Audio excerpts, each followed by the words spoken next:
Chapter 4:18. Green City was a forest city, and the difference between a city and a tribe was that a city was a relatively open place. There were free markets and different races, just like the large and small towns in the forest. But the city's management was stricter and more formal. Only merchant caravans or adventurers recognized by the city could come in. Green City had been managed by the gnomes for 500 years. Now there were many merchant caravans, races, and influences that had obtained residency, shop opening, and business permits. The forest city's main source of income was the taxes collected from commerce and residency. There was a large proportion of outsiders in Green City. This storm had caused an uproar in the city, so it was impossible for others not to know about it. In the tavern, the merchants, adventurers, and gnomes were all talking about this matter. "Hey, fellows, do you know?" A gnome merchant said in an exaggerated manner, "Green City almost had a large battle yesterday." Another forest merchant nodded, "That's right, that's right. Green City is too damn unsafe. Can we still properly do business here in the future? It's said that the surrounding forest tribes are in chaos. I think Green City is in danger, so it's better to just leave. You can all be assured." A gnome in the tavern quickly explained. These merchant caravans were Green City's main source of income, so if they lost confidence in Green City, it would be a large loss to the gnomes. The crisis was caused by the shamans. Now that the shamans have been beaten half to death, they are no longer a threat. Another gnome said, "Green City has already released food to the forest tribes, relieving the danger of famine for the various tribes. Although Green City has lost quite a bit of resources, I believe that after this, the surrounding forest tribes will be even more united. Even if there are enemies in the future, we will be able to unite against them." The forest merchants all had resentful looks on their faces. Who doesn't know that your Green City is already on the verge of collapse? Even if you can pass this time, can you pass next time? At this time, an adventurer who knew the inside story asked, "That's right, I heard that the reason why Green City didn't suffer any large losses this time was because of the help of a mysterious human. Otherwise, Green City would have to pay a large price to pass this crisis. How could they be unharmed like now?" "Really? Where did this human come from? How could he be so powerful? Why haven't I heard of him before?" A gnome scratched his head and said, "My grandfather is a green religion priest and he's seen this human before. I think he's called Chu Tian. Anyway, it's a human who's not even 20 years old." This name was indeed unfamiliar to the forest tribes. No one had ever heard of this kind of person moving around in the forest, so they were very surprised that Chu Tian could solve this disaster for Green City. However, it was obvious that they were surprised a little too early. At this time, an adventurer charged into the tavern holding the notice given by the Green City gnomes. He had a strange look on his face as he loudly shouted, "Damn, something big has happened. Come and take a look at this. Hanson, what the hell are you doing? Is another war about to break out?" The tavern was filled with clattering sounds as the merchants all stood up and immediately took the notice in the adventurers' hands. They didn't know if they didn't look, but when they saw the contents, everyone's eyes almost popped out. "What's written here?" A person anxiously shouted, "I don't know Elven language. Quickly read it out for me." "This is the latest news. That human's true identity has been revealed. He is the Green City's city lord appointed by the Eternal Forest's Elven King." Fuck. Is this true or false? The Elven King's brain must have been damaged. Everyone broke out in curses. Everyone knew that Green City couldn't hold on any longer, but they had received secret news that the Eternal Forest was prepared to take over, so they were able to stay calm until now. As long as Green City became a city under the Eternal Forest's control, with the elves' powerful military strength, Green City would have a chance to prosper again. In the end, the Elven King took over, but he gave the city to a human. Wasn't this just a joke? If the elves did not send an army, how could a foreign human stabilize the situation? There's still more, there's still more. Green City's acting city lord Sir Clark has already resigned. After the Green Religion's priests' research, it has been decided that the human Chu Tian will be the acting city lord of Green City. This order will take effect immediately. The human Chu Tian has already moved into the main castle and has begun to take over the Gnome City's affairs. This really was a shocking piece of news. It was like a bomb exploding in their mouths. It made people unable to close their mouths. Was this a joke? It was fine if the Eternal Forest was messing around, but now the gnomes were also messing around? There's some news that this human was the leader of a small power on the edge of the Forest of Chaos. It said that he was a merchant from a small company, but he came to Green City alone to be the city lord. Fuck, a brat still wet behind the ears. What qualifications does he have to be Green City's city lord? Fuck, the gnomes can't do it, why don't you let father do it? Is Green City finished? This time it wasn't just merchants and adventurers, it also caused a large stir among the gnomes. How could Sir Clark let a human take over as the city lord? This was just too unreasonable. Around half an hour ago, Chu Tian had just been appointed. Although there was a problem with the plan and he couldn't control the forest tribes, it didn't matter too much. The gnomes and shamans had a deep grudge. The Green Country shamans led by Luz could not obtain the gnomes' trust and they could be retaliated against by the Savage Highlands. The most correct method was to support Chu Tian as the city lord. This would ensure that the shamans would be protected by Green City and still have room to grow. The Minotaur Arnold also supported Chu Tian, and there was also the demonic god religion that Dolores belonged to. Although Chu Tian didn't have many cards he could use, with this great merit, Clark still gave him the acting city lord position. Chu Tian brought Dolores to the city lord's castle. On the road, Dolores had a depressed expression. Hey, I've successfully taken the first step. Since I've obtained the acting city lord position, I'm not far from becoming the city lord. You've also been promoted to the city lord's assistant, shouldn't we celebrate? Chu Tian shook the beautiful city lord robe that the gnomes had just made for him, for example, a passionate kiss. If it was normal times, Dolores wouldn't have suggested playing around with this human, but she didn't seem to be in the mood right now. If this decision is announced now, it will definitely cause a large controversy among the gnomes. The Eternal Forest's new city lord for Green City is a human. This is a fact that no one can accept. Aren't you afraid of your subordinates rebelling? There was no denying it. Chu Tian was a human with great abilities. In this conflict with the shaman sorcerers, if it wasn't for Chu Tian's skills, the gnomes would have suffered heavy losses. But in the end, he was still a human and he hadn't matured yet, so now was not the time to reveal his identity. Chu Tian did not have his own influence in Green City, and the demonic god religion did not have much influence in Green City. Luz had only submitted to him due to pressure. As for the gnomes, there were a few old fellows that appreciated him, but most of the gnomes would not accept a human as the city lord. Their current method was to push Chu Tian to the heart of the struggle. It looked very glorious on the surface, but the water underneath was very deep. Chu Tian's situation was that of a city lord without an army. This identity was just a symbol, the authority was still in the gnomes' hands. Dolores said, I think the gnomes are purposely making trouble for you. You have done a large merit and you have indeed been recognized by the Eternal Forest, as well as received orders from the Elven King. So the gnomes will not deal with you based on their personal feelings, but the gnomes have been hiding, waiting for you to make a mistake. Chu Tian was just a tied-up acting city lord.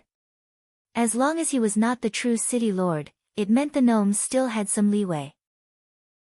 Green City's complicated situation would not be solved because of the shaman crisis. There were still many internal and external problems that needed to be solved.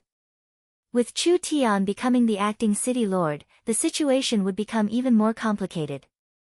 If Chu Tian made a mistake or caused losses, the gnomes could use this to ask the Eternal Forest to change the Elven King's orders and find an elven expert to hold the fort. This would give Chu Tian a chance. This was also the gnomes' strategy of advancing and retreating. No matter how big Chu Tian's merit was, deep in the gnomes' hearts, they still did not recognize his identity. They were still doubtful of his ability and status. No matter, I like the challenge. Chu Tian walked into the gorgeous city lord's castle and stood in front of a wide floor-to-ceiling window. The sunlight spilled in from the outside, making the room very bright. When he looked outside, his field of vision was filled with a vast expanse of white. When he opened a door, this was a natural little garden. The grass was soft and there were hundreds of flowers blooming. There was a small river flowing through it, but it suddenly stopped at a cliff, turning into a silver waterfall that fell thousands of feet into the sky. The sea of clouds was like waves, with islands floating on top of it. This was the peak of the mountain range. The city lord's castle Chu Tian was in the middle of the mountain range. It was a castle built on top of a mountain peak, overlooking the entire mountain range and the entire Green City area. The city lord's castle was very large. The entire castle had more than 100 floors. Looking at it from below, half of the majestic mountain had been transformed into a castle. The city and nature were perfectly integrated. It was like a work of art. The holy radiance shined through the dense treasure aura. The entire world was covered in a powerful spiritual pressure. This was truly a rare paradise. Green City's location was very good, but it was a pity there were too few people, so it was very deserted. But this situation wouldn't last long. As long as the Miracle Commerce headquarters were moved here, Green City's influence would grow larger and larger, finally becoming one of the most important cities in the Forest of Chaos. Chu Tian was very satisfied with the castle. He turned to his assistant and said, "All right, we can't be lazy on our first day. Immediately bring all the documents over, this city lord is going to start working." Chapter 419. In the city lord's office, Chu Tian was sitting on a white jade throne inlaid with gems, holding a cup of tea that his assistant had just brewed. The water was good water, it was the spring of life from the Green Temple. The tea was also good tea, it was the elven race's high-quality elven green tea. His life was very comfortable. In front of Chu Tian was a person-tall mirror, the image in it went from blurry to clear, finally forming the image of a girl. Although she wasn't tall, she was slender and elegant. Her skin was as white as snow and her figure was exquisite. What should be big was big, what should be thin was thin, what should be long was long, and what should be round was round. She was filled with the vitality of youth, in short, there were no flaws that could be found. She brought her face closer for a closer look. This allowed Chu Tian to observe her cheeks up close. They were as smooth as porcelain, her large eyes were as clear as crystal, her nose was exquisite and straight, her peachy lips were red, and her black hair draped over her shoulders. She looked obedient and beautiful. Chu Tian proudly shook his robe. "How about it, I didn't lie to you. Why aren't you greeting Sir City Lord yet?" "Wah." Meng Yingying's eyes lit up and her mouth spat out a series of questions. "Is this your office? It looks so luxurious. What's outside the window, is it a garden? Why does it look like it's in the clouds? Did you really become the city lord? How could it be this fast? Wouldn't you know if you came over to take a look?" Chu Tian waved his hand like this small matter wasn't worth mentioning to him. How is Oldman's small town situation? Elder sister has already unified the surrounding locals and is now planning to build a commercial and industrial city. The initial plan is to hold 2 million people, this way Miracle Commerce will have large amounts of labor. The new crystal oil mine has been successfully mined and the scale is much larger than imagined, so we can start researching the new generation of source energy weapons. Vivian has developed the 4th space warehouse and the flower fairies have created a stable spiritual space. Our cultivation bases have increased by a large amount and also. Not bad. No one was lazy. Since everything is developing smoothly, then come over as soon as possible. I'm lacking manpower by my side and need the help of you and the young miss. All right. Meng Yingying was delighted. She had wanted to go there for a long time. "Yingying, are you communicating with Chu Tian? Why do I hear his voice?" At this time, a very magnetic and pleasant female voice sounded from the side. Then, a tall beauty with an extremely hot figure appeared in the mirror. Who else could it be other than the eldest miss? Chu Tian immediately greeted Missy. When Meng Qinggu saw Chu Tian sit on the city lord's throne, she was naturally very surprised. She never thought that Chu Tian would progress so quickly. Chu Tian didn't have anything to hide from the young miss, so he told her what had happened and the current situation. Like this, your position is not stable. We need a large amount of money to develop Green City. It's a good thing that Miracle Commerce's revenue has been increasing over the past few months, so we already have quite a bit of money in reserve. Meng Qinggu said without any hesitation, if we don't count the value of other resources, Miracle Commerce has a total of 25,000 source stones. Now that the company's business is very large, we need to keep 5,000 low-grade source stones. The other 20,000 will be stored in the company's special space warehouse. If you need money on that side, you can use it at any time. I will try my best to convert my resources into more primordial stones for my development. Miracle Commerce already had this much money. This number far surpassed Chu Tian's expectations. This was just the pure source stone reserves. If the resources stored by Miracle Commerce were exchanged for source stones, it would be at least a single digit. Chu Tian was filled with confidence after understanding this. With the young miss as his wife, Chu Tian didn't have any worries at all. There were clear footsteps coming from the hall. It was Dolores coming back. All right, let's not talk for today. This city lord is going to start working hard. Chu Tian said this to the young miss and Yingying before closing the communication channel. He looked up. Pang! All kinds of scrolls, accounts, and notes were piled up in front of him like a small mountain. There were several hundred of them and this completely stunned Chu Tian. What kind of mess was this? My dear Sir City Lord, what are you stunned for? The beautiful City Lord's assistant Dolores revealed a mischievous smile. This is only a small part. The 3 rooms next door are all filled with information the City Lord needs to look over. Is there a mistake? How could there be this much? Think about it. The tax bills of the various regions, the caravan's registration information, the city's personnel, the development of the city, the surrounding forest's dynamics, the forest's influence, the research, the people's livelihood, the city's construction draft, the water project, the farming, the public security. All of this information is here. Do you think the city lord gives orders? All right. We'll wait for the young miss to see all of this. Chu Tian wiped his sweat. He never thought being the city lord would be this troublesome. It was like a bucket of cold water had been poured over him. What do I need to know now? How could there be a city lord like you? Dolores secretly criticized him, but she still replied, Green City's situation is not optimistic. The gnome's financial deficit is already very high and I've just looked at the most recent year's expenditure. It has actually reached 165% of the income.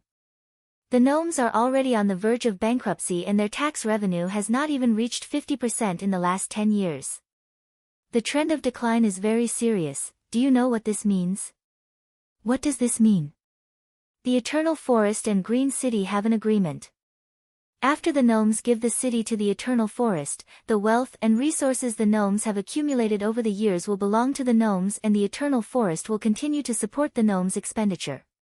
In other words, from the moment you became the city lord, you automatically took over the gnomes' losses and debts. With a simple calculation of the current income gap, you will need to pay around 26,500 low-grade source stones every month. The Fox clan was very sensitive to money.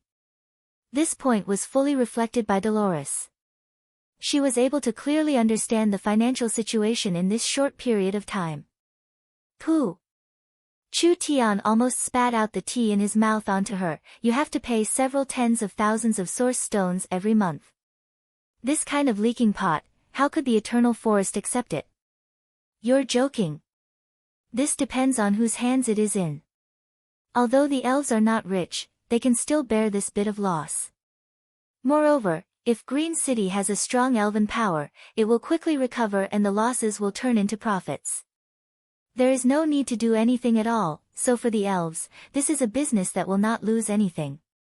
Dolores said this and looked at Chu Tian. As for it being in your hands, don't blame me for attacking you.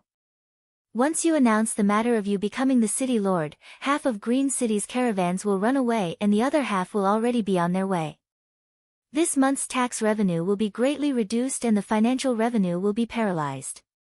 I think you should be praying for your own good fortune, making up for several tens of thousands of source stones every month. This was not a small number to anyone, right?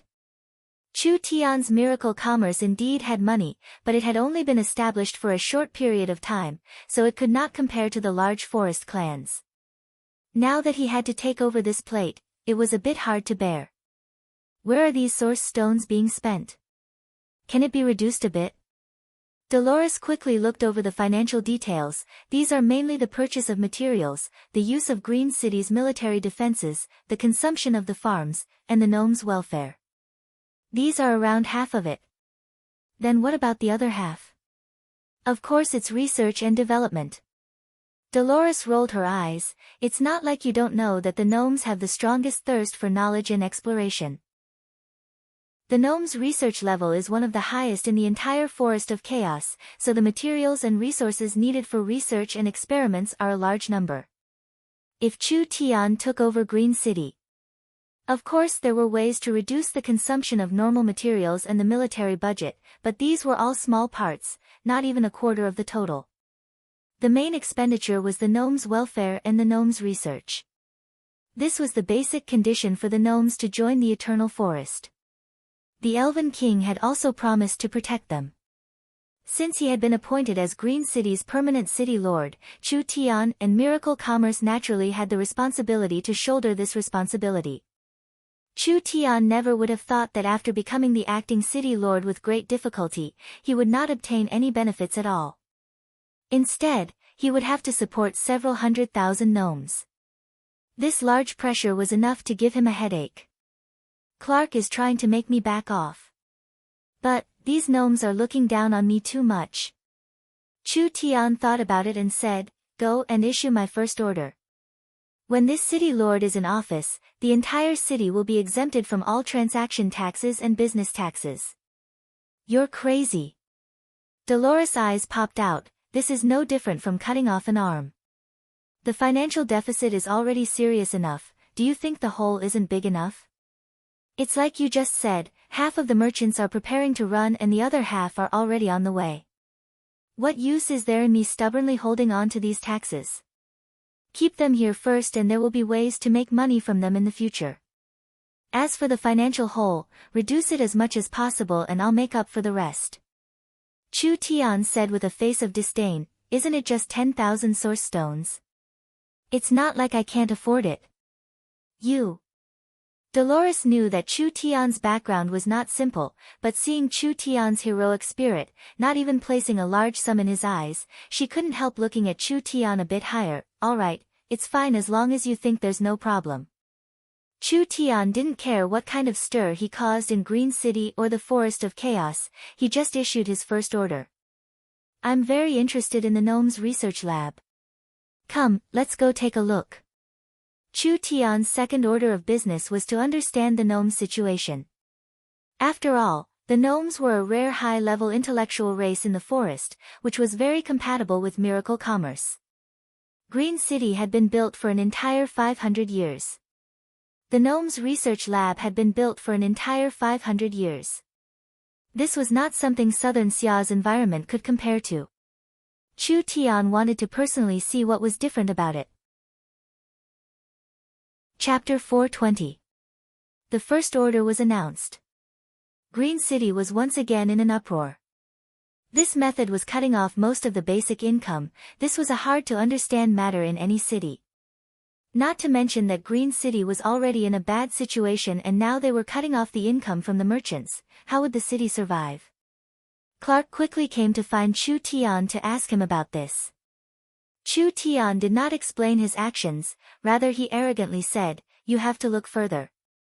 Green City's population is already small enough, what can this little bit of tax be used for? It would be better to make the city the first tax-free city in the Forest of Chaos and raise its popularity first. You can be assured, the gnome's welfare and regular expenses, even if I pay out of my own pocket, I won't give you a single source stone. This person had a lot of money and was rich and overbearing. This made the gnomes feel confused. Could it be that this human had another power behind him? Otherwise, how could his expression not change in the face of such a large hole in their finances? Even if they could fill in this large hole, this power was not simple. But seeing Chu Tian's solemn promise. Although the gnomes were filled with doubts, they couldn't do anything to him. Clark came at the right time. Chu Tian said to him, I'm prepared to visit the gnome research base and the construction of the city. I wonder if this is convenient for me. These couldn't be shown to outsiders. However, Chu Tian was now the acting city lord. If the acting city lord couldn't even understand the city's situation, how could he manage the city? Clark discussed with the gnome elders for a few minutes. Of course, there's no problem. Please come with us. The gnome research base had always been a secret and was also one of the most mysterious places in this area. Being able to follow by Chu Tian's side this time was a chance for her to broaden her horizons. The gnomes introduced it as they walked. The gnome research base was established at the same time as Green City and has a very long history. It is also the most complete research base in the forest. The Green Religion Temple next to the mountain was the entrance to the gnome research base. After entering the mountain, there were 4 elevators in front of them. Chu Tian and Dolores stood in the elevator, and the elevator immediately began to descend. They were surrounded by transparent crystal observation windows. When everyone sat in the elevator and descended, they could clearly feel that they were shuttling through different rock formations. Very, very deep. They descended about 400 to 500 meters. Finally, a huge underground world appeared in front of them. Dolores felt her masseter muscles go out of control as her chin fell down and her eyes popped out. She found it hard to believe that there was such a large hole under Green City. This was simply incredible. The gnome explained, the Forest of Chaos geology is very special. Our ancestors studied the geology of the forest and were surprised to find that there were many holes in the Forest of Chaos. There were some deep underground worlds with large amounts of demons, dark elves, and other dark creatures living there. There were also some places that were so deep that one couldn't see the bottom, possibly hiding the secrets of the great ancient era. There wouldn't be any demons under Green City, right? It's not that there isn't a possibility, but we haven't found one yet. The elevator was about to reach its destination. When Chu Tian looked down from above, he could see gnome warehouses next to each other. On the straight tracks, there were actually trains parked there. Each train had a streamlined front and there were several to 30 rectangular containers in the center. It was an underground train station. In front of them, there was a large number of palaces that appeared in front of them.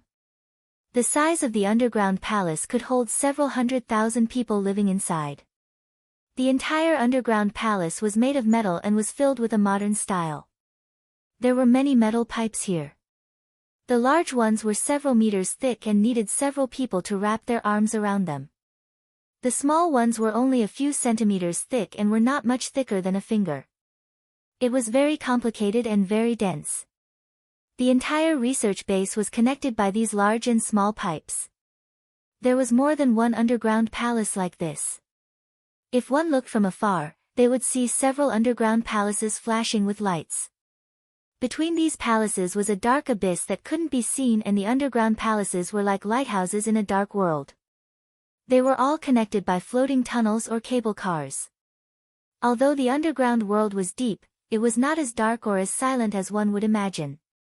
Other than the lighthouses in the underground palaces, the walls in all directions were covered in glowing crystals and strange glowing plants. Dolores even saw a glowing mushroom. Its cap was at least 30 meters in diameter, and it was like a huge light bulb that illuminated a large area around it. Gurgling water flowed out of the cracks in the rocks, turning into a clear waterfall that fell into a bottomless abyss. There were some strange lizards and bats that were currently moving around on the walls. In this space that never saw the light of day, there was actually a strange ecosystem that made people sigh in amazement at the wonders of the Creator. This underground space is unfathomably deep, and we still haven't found out how deep it is. However, the underground world is very rich in minerals, and the deeper one goes, the richer the resources. Of course, the deeper one goes, the higher the chance of being attacked by dangerous creatures. Chu Tian fell into deep thought as he looked into the bottomless abyss. Regarding the underground world of the Forest of Chaos, of course he had some understanding. This was a very complex place, especially in this era.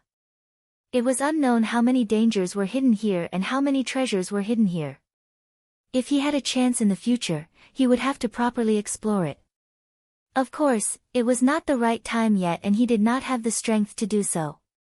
Clark said in a proud voice, the gnomes used an entire 200 years to create a complete transportation network. The gnomes' transportation system was made up of trains and cable cars. When they came out of the elevator, a station appeared in front of them. The train was made up of several carriages that were tight and stable. This was the gnomes' underground train. The gnomes have 7 underground research bases and have found over 100 precious resources. Clark said in a proud voice, these underground railways are like blood vessels, connecting the gnomes' research bases, mines, farms, and production areas, forming an efficient production network. This truly is a complex and difficult project, normal people might not be able to complete it. Dolores said to Clark, how do these trains move? Come with me to the power room and you'll understand. Clark opened the power room of a train and there was a honeycomb-type power room inside. Each power room was filled with red powder and there was a source energy array engraved on the surface of the power room. There were also large amounts of source stones embedded to activate the source energy array. The power source of the train is a stable fire-attributed crystal powder.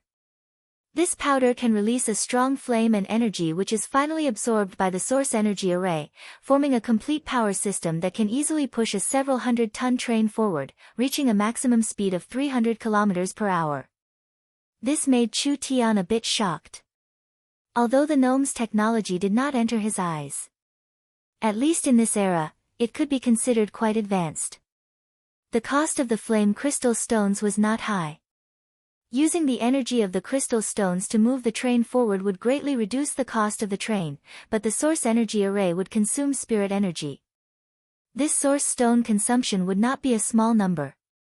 Clark explained, the entire transportation network will consume at least 1,000 low-grade source stones every month. This was too wasteful. There was no need for this consumption at all. Miracle Commerce's source energy battery cost was low and it could maintain the consumption of source energy. Chu Tian only needed to make some simple modifications and he could easily save a large amount of source stones. Now we invite Sir Acting City Lord to visit the gnome's research base. The gnome train rumbled as it slowly moved forward. The first place it went to was the underground palace in front of them. The entire underground palace was covered in train tracks and they could clearly see the entire underground palace as they passed through the countless buildings. This is the fire energy research room. This is the water energy research room. This is the water of life synthesis room. This is... When Chu Tian rode the gnome train through the gnome's research base, he could be considered to have experienced just how grand the gnome's research base was. The gnomes loved to explore by nature. It was no wonder they could easily give Green City away. This was because for the gnomes, as long as they had this underground research base and the corresponding funds, it was more than enough. Why is this place this big? Dolores looked at the large round space in front of her and asked, what's inside? This is the Underground Creature Research Lab. Underground Creature? Clark opened the door to the research lab. Huge prison cells lined up in front of him. Inside each cell was a strange-looking creature. Dolores stared at the thing in the first prison cell. That fellow looked a bit strange. Its body was extremely evil and slender, only supported by a few tentacles. However, its head was as big as a bucket, and a dazzling light was condensing in its large eyeball. Suddenly, with a ping sound, Dolores was shocked. This creature's eye shot out a beam of light. If it wasn't for the gnome prison's barrier protecting them, Dolores would not have been able to dodge this beam of light that could melt steel. Dolores asked, what kind of monster is this? You're too ignorant. Chu Tian did not wait for the gnomes to explain before saying, this thing is called an evil eye, a very common underground creature. Its main ability is to use its eyes to shoot beams of light. Clark and the gnomes revealed looks of admiration to Chu Tian once again. This kind of creature is rarely seen on the surface. The acting city lord is truly knowledgeable. Che, what's wrong with that? Chu Tian curled his lips in disdain and immediately looked at the other creatures. He couldn't help admiring the gnomes, they could actually raise all these dark creatures here. It was simply like a museum. He finally understood why the gnomes spent so much money on their research lab. The scale, equipment, and level of these research labs were all at the top of the world. Spending several tens of thousands of low-grade source stones every month was already very frugal. Clark asked, the gnomes do not have any hobbies other than searching for the truth. Although most of the gnomes' research cannot be turned into profit, this is the joy of the gnomes. So, if you really want to become the city lord, then this research lab. You're thinking too much. You have to understand, I am also a scholar. Chu Tian patted the gnome's shoulder, this research lab is Green City's true wealth. Compared to it, those castles on the surface are not even worth mentioning. Not only will I not close this research lab, I will also increase the resources, talents, and technology investment by 10 to 100 times, making this research lab even more glorious. Dolores on the side opened her mouth, but did not say anything. Clark and the gnomes revealed looks of gratitude and admiration. Chapter 421. Why wouldn't Chu Tian be happy? The gnomes had spent several hundred years to build such a solid foundation, how much effort did this allow Chu Tian to save? This was like a person wanting to buy a house, but in the end, a luxurious beast carriage, servants, guards, and even a beautiful maid to warm the bed were all given to him. This was too good a deal. The gnome research base was the standard of this era, even the strong empires of the continent couldn't compare. With this kind of good foundation and the technology and team that Chu Tian brought, it would create unimaginable value in the future. Chu Tian was very much looking forward to using this research base. The gnomes' thoughts were not as complicated as humans, but the gnomes could feel that Chu Tian's words were not just for show. This human seemed to place a lot of importance on research, and this kind of person becoming the city lord was very beneficial to the gnomes. The elves were strong, but they were not interested in this. So, if Chu Tian fully supported the research base, he would gain the recognition of the gnomes. The dark creature research base had several dozen low-level dark creatures, like evil eyes and cave spiders. There were several hundred of them, and the cost of raising them each day was not a small number. Chu Tian was very puzzled. Why did the gnomes capture these creatures? Could it be that they wanted to refine a synthetic life form? This kind of synthetic life form refining was a kind of advanced technology that the gnomes could not do. Clark explained, there are countless of these creatures in the underground world, and they often come to harass us. The goal of our research is to find the weakness of these creatures and find a better way to deal with them. Chu Tian stared at a large cave spider and pondered for a few seconds. You're saying that there are many of these creatures in this place. The underground creatures are different from the ones on the surface. They are more tenacious, eating the underground plants or eating crystal stones to survive. For example, the evil eyes and eye demons live in the crystal mines and eat the crystal stones to obtain energy. They grow very quickly, just like cockroaches and mice that can't be killed.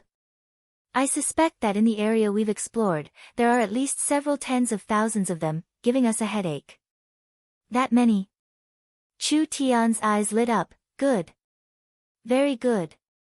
The gnomes looked at each other in blank dismay. What did the acting city lord's praise mean? Was it a good thing that there were so many monsters hiding underground? Do you have a map?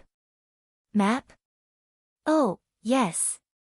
This was a map of the underground research base. It clearly marked the location of the underground palace and the railway, as well as the mines and caverns that had been explored in the surroundings. As for the areas where dark creatures often appeared, there were gnomes guarding them. This was to prevent strange creatures from destroying the research and also to prevent them from threatening Green City. The underground world was too complicated. It was like a huge maze. According to Chu Tian's understanding of the world, the light energy was distributed in the sky and the dark energy was buried underground. The deeper one went underground, the stronger the negative energy. He didn't know how far the forest of chaos underground world extended, but he was sure that there were evil dark creatures deep underground. The gnomes didn't dare explore too deep and didn't dare explore too far because they were afraid of accidentally touching terrifying monsters that they couldn't kill. But even at this level, there were still many monsters living there. Let's go and take a look at this area. The place Chu Tian was talking about was a cave. Because the cave looked like the large mouth of a demon and even the rocks inside were a terrifying dark red color, it was called the demon's mouth.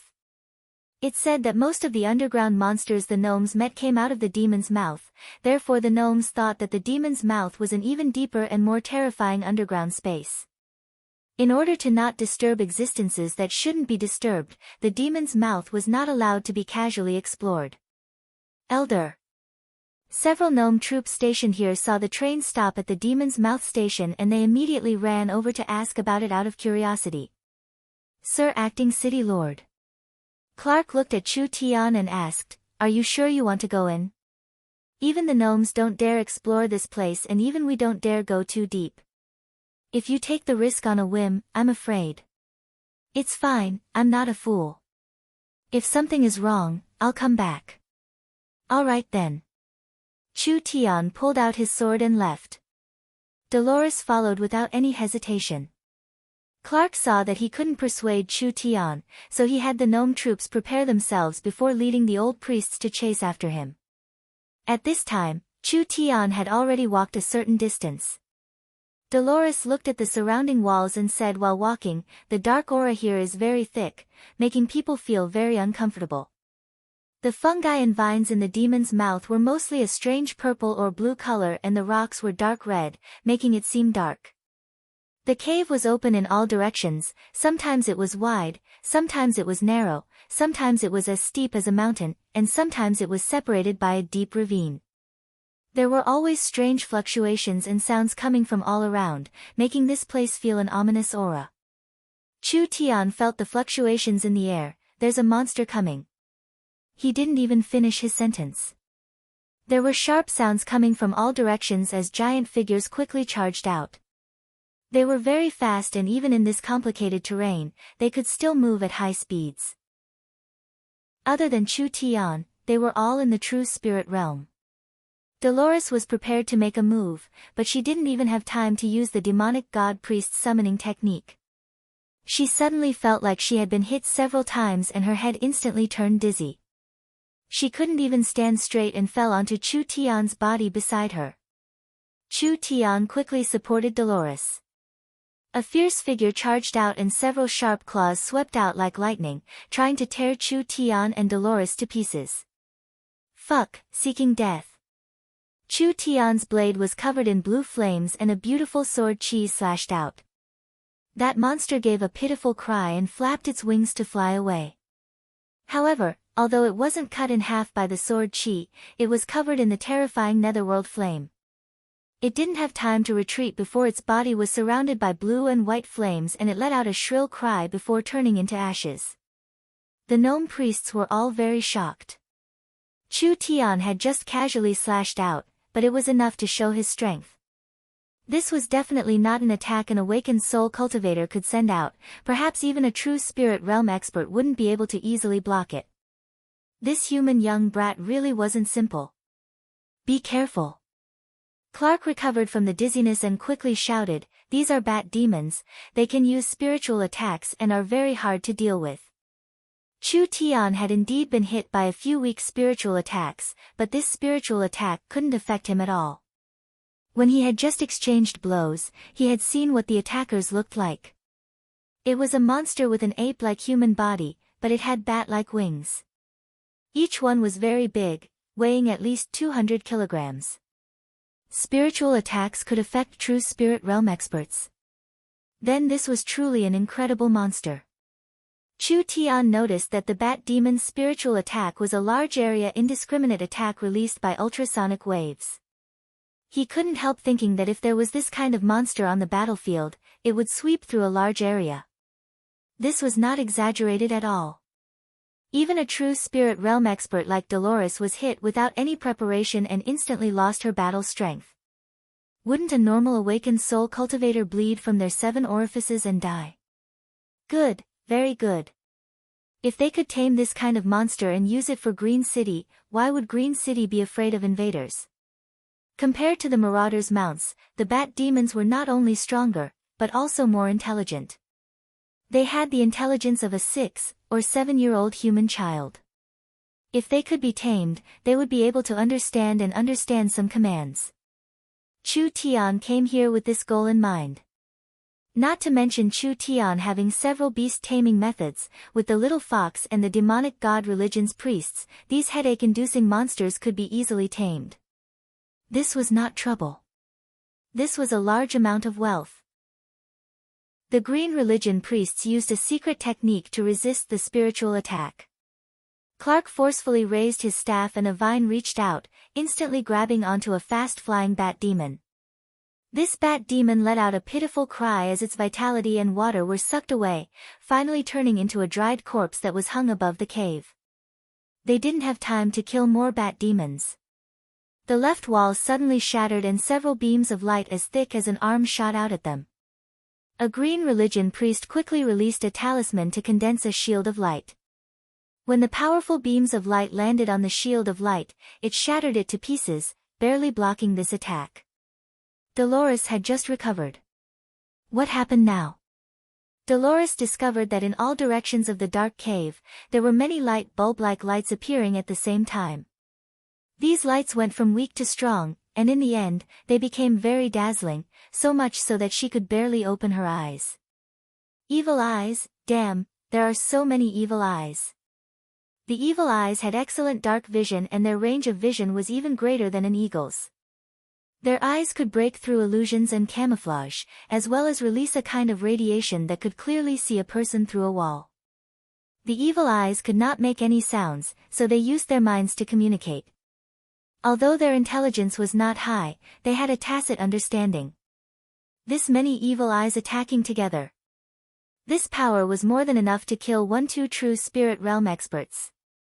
Clark raised the long staff in his hand high up, and a layer of emerald green light barrier slanted down to the side. The beams of light shot by the evil eyes were all absorbed by the barrier, and only ripples appeared on the surface of the barrier.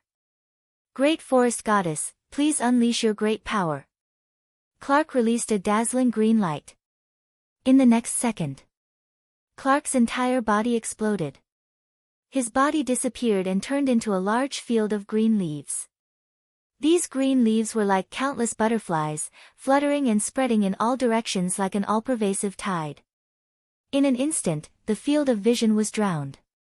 These leaves looked weak, but they were actually endowed with the power of divine weapons. They could easily slice through the bat demons, and those weak evil eyes couldn't even withstand a single blow. When the leaves floated past them, their bodies would immediately break into pieces. Dolores said in a shocked voice, "This Clark's strength is not weaker than the shaman's Mars." The leaves all turned back into Clark's short figure. However, there was not a single complete monster in the surroundings. They had all been cut into pieces and some had even turned into minced meat. Chu Tian wanted to say a few words of praise, but he felt a strange energy fluctuation. One of the evil eyes that had been cut in half was slowly coming back together, finally standing up again. That big head shook left and right, as if it didn't understand what had just happened. Then it saw its companions wriggling all over the ground, and its eyes began to release a light blue glow. Shwa!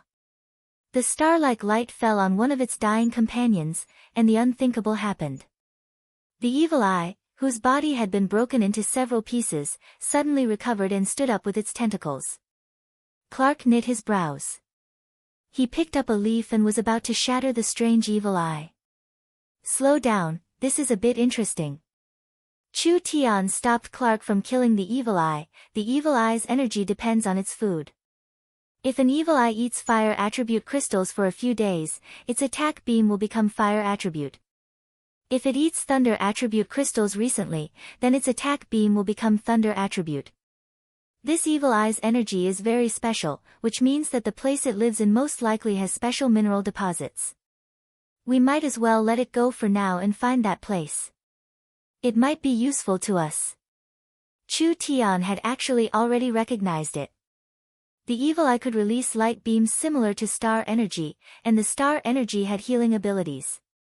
Therefore, it could heal its injured companions. This evil eye had most likely eaten some special ore, and this kind of ore might be useful to Chu Tian. Chu Tian decided to try his luck and perhaps reap some unexpected rewards. Chapter 422. The burning sword chi swept across the ground. Those dying evil eyes were all turned to ashes. The last remaining evil eye shook its huge head. Its consciousness felt a strong sense of danger, and it instinctively turned around and burrowed in a certain direction. Follow, follow. The underground world was too complicated and the gnomes could not understand it at all.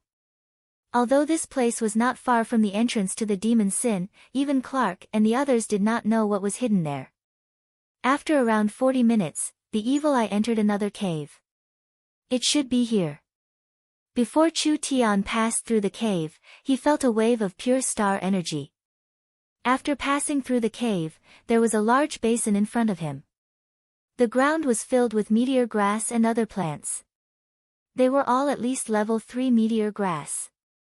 This kind of quality not only needed tens of thousands of years to grow, it also needed a very good environment to grow. Chu Tian swung his sword to kill the unlucky evil eye leading the way. He immediately began to search this area. This place is, the others were a bit stunned when they came in. This terrain did not seem like it was naturally formed, rather it seemed like it was formed from the ancient era. In the rocks and on the ground, there were all kinds of materials that released starlight everywhere. Star iron. Chu Tian found a piece of iron covered in starlight. This is a high-purity star iron ore. This thing is a high-level source energy array or the best material to make high-level airships. I never thought there would be this much here. If my guesses aren't wrong, this place was formed by a meteorite. There was also star silver and star gold here, which were all priceless materials. Ha, ha, ha, we've struck it rich this time. Chu Tian found a few more crystals and found that the entire basin was filled with glowing crystals, star crystals. There are actually star crystals all over the ground. Dolores and the gnomes looked at him with a strange gaze. Of course they didn't know the value of these things. Star crystals were star crystals, also known as star stones. Chu Tian had picked them up in the Central State Trial Tower and just a few small pieces were enough for a group of people to break through to the starlight immortal body. Right now, there were star stones everywhere. It was impossible to calculate the number of star stones in one piece. It was likely that several mountains would be piled up. This place was basically a star mine. Star metal was an excellent material, and star crystal was even more precious. Perhaps it would allow thousands or even tens of thousands of people to cultivate the starless body, and they would at least be able to cultivate the diamond body. The starlight immortal body was a non-attributed cultivation technique and the starlight was a rare neutral energy, so even a member of the church like Dolores could cultivate it. Therefore, this mine was very valuable. With such a large number of star crystals, how many top-notch experts could they nurture? Central State's meteor grass basin was also created by a meteorite. However, the meteorite that created the basin had very little star crystal content. When it hit the ground, it had basically evaporated. It only relied on the residual energy to grow the meteor grass. This star crater was completely different. The meteorite shattered and buried a large number of star crystals in the ground, forming a mine. Since there are this many star crystals, perhaps there is that thing. Chu Tian's expression changed and he suddenly became a bit excited. Quickly look for it, there might be a top-quality treasure here. Once this thing is dug out, I can guarantee that not only will we become rich, the entire Green City will become a great weapon in 2-3 years. It will be enough to become one of the most influential cities in the Forest of Chaos. How could there be this kind of thing? Dolores had a look of disbelief. Could it be that we can dig out a divine weapon? What does a divine weapon count for? Even if we were given a divine weapon, would we be able to use it? Chu Tian lost his rare calm as he anxiously said, the meaning of this thing to us right now is not something even 10 divine weapons can compare to. Alright, don't waste words, quickly find this thing. What kind of treasure would have this much value? It couldn't even compare to 10 divine weapons. Clark gave a soft cough. You have to tell us, what kind of thing is it? Chu Tian did not even have time to explain before the ground in front of them suddenly exploded. The rock was shattered by some kind of power and a majestic and vast energy charged out, quickly condensing into a form. Dolores cried out in shock, what kind of monster is this? The being that broke out of the rock was a 2-meter-tall giant. His body was covered in a strong electromagnetic halo and he was completely bald. He was very strong, but he did not have any facial features. This was not a physical being, but rather an elemental life form. Star Elemental. Chu Tian slightly knit his brows, be careful, this fellow is very hard to deal with. Dolores threw out a bottle and used the summoning technique of the demonic god priest. With a roar, the 6-armed ape was summoned. It was also in the form of energy, and under Dolores's control, it charged straight towards the Star Elemental. The 6-armed ape's 6 fists turned into a sky full of fist shadows, bombarding the Star Elemental's body. A shocking scene happened.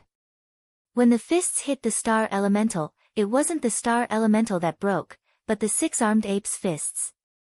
It was like a drop of water hitting steel.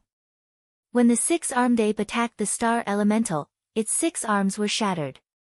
The power that was reflected turned into a fierce current that instantly filled the entire space. The Star Elemental silently moved forward and slapped out with its palm. The 6-armed ape did not even have time to struggle as its body was like water meeting high temperature, instantly disappearing without a trace. Dolores's expression turned very ugly. This is bad, its destructive might is at least in the 4th true spirit layer or even higher. We'll be done for if we're hit by it. Clark led the Green Religion priests to attack at the same time. Countless vines wrapped around the Star Elemental like a dumpling, but this kind of attack was still useless. The Star Elemental just shook its body, and the vines that could even wrap around a mammoth were all turned into fragments that scattered in all directions. Clark already knew this was bad. This monster's strength was much higher than they imagined. The Star Elemental raised its arm and a storm of energy gathered in its palm. Clark quickly waved his hand and summoned a barrier that was covered in vines. Quickly run. Could they run? When the Star Elemental arm swept out, a several dozen meter-long starlight blade instantly swept out and exploded Clark's defenses. The terrifying power directly blew several people away like pieces of paper. Almost everyone received a certain amount of damage. The Star Elemental's body turned into an electromagnetic beam, and with a few flickers, it directly rushed towards Clark. Although it didn't have any intelligence, it had instincts. It knew that Clark's cultivation was the highest, so he was the first target. This is bad. Clark's cultivation was not low, but he didn't have the strength to deal with this kind of fellow. The Star Elemental used its powerful energy to form a barrier around its body, and even a full-strength attack couldn't break it. The Star Elemental also had a terrifying destructive might. It was not something these people could block. Hong! The Star Elemental sent out a palm. Clark raised the wooden staff with both hands to block, and the terrifying energy formed a shockwave that instantly spread in all directions. The surrounding space shattered like there was an earthquake, and giant rocks kept falling down. Ka! Ka! Clark could clearly feel the staff in his hand cracking. He almost couldn't block it anymore, but the Star Elemental's power was still becoming stronger. Great Elder! The Green Religion priests quickly joined hands, and several giant logs drilled out of the ground. Each log was covered in inscriptions, and they quickly wrapped around the Star Elemental's body. A powerful sealing power suppressed the Star Elemental. Since it would cause a backlash if it was attacked directly, then they would use the sealing power to weaken it. But there was still no effect. The giant logs with the sealing power seemed like they were being burned by flames as they turned black. If this continued, the green religion priests wouldn't be able to hold on for long. There was no other way. If they didn't make a move, these fellows would all die. Chu Tian released a powerful aura and a nine-eyed demon god appeared in the air. When Chu Tian raised the sword in his right hand, the nine-eyed demon god raised a jet-black demon god's sword. This is... Dolores was completely shocked by this power. She only knew now that Chu Tian had hidden his strength. This power was actually this terrifying. Although he was only in the awakened soul realm, if he used his full strength, it was enough to instantly kill a low-level true spirit cultivator. Die! Chu Tian stabbed at the star elemental. The star elemental used its full strength to deal with Clark, but it was also sealed by the green religion priests. Chu Tian used his full strength to stab his sword into the star elemental's body. This kind of attack should have no effect on an elemental being, but Chu Tian had already used the power of his source spirit. The demon god's sword stabbed into the star elemental's body the moment Chu Tian stabbed out. The star elemental did not have a mouth and could not make a sound.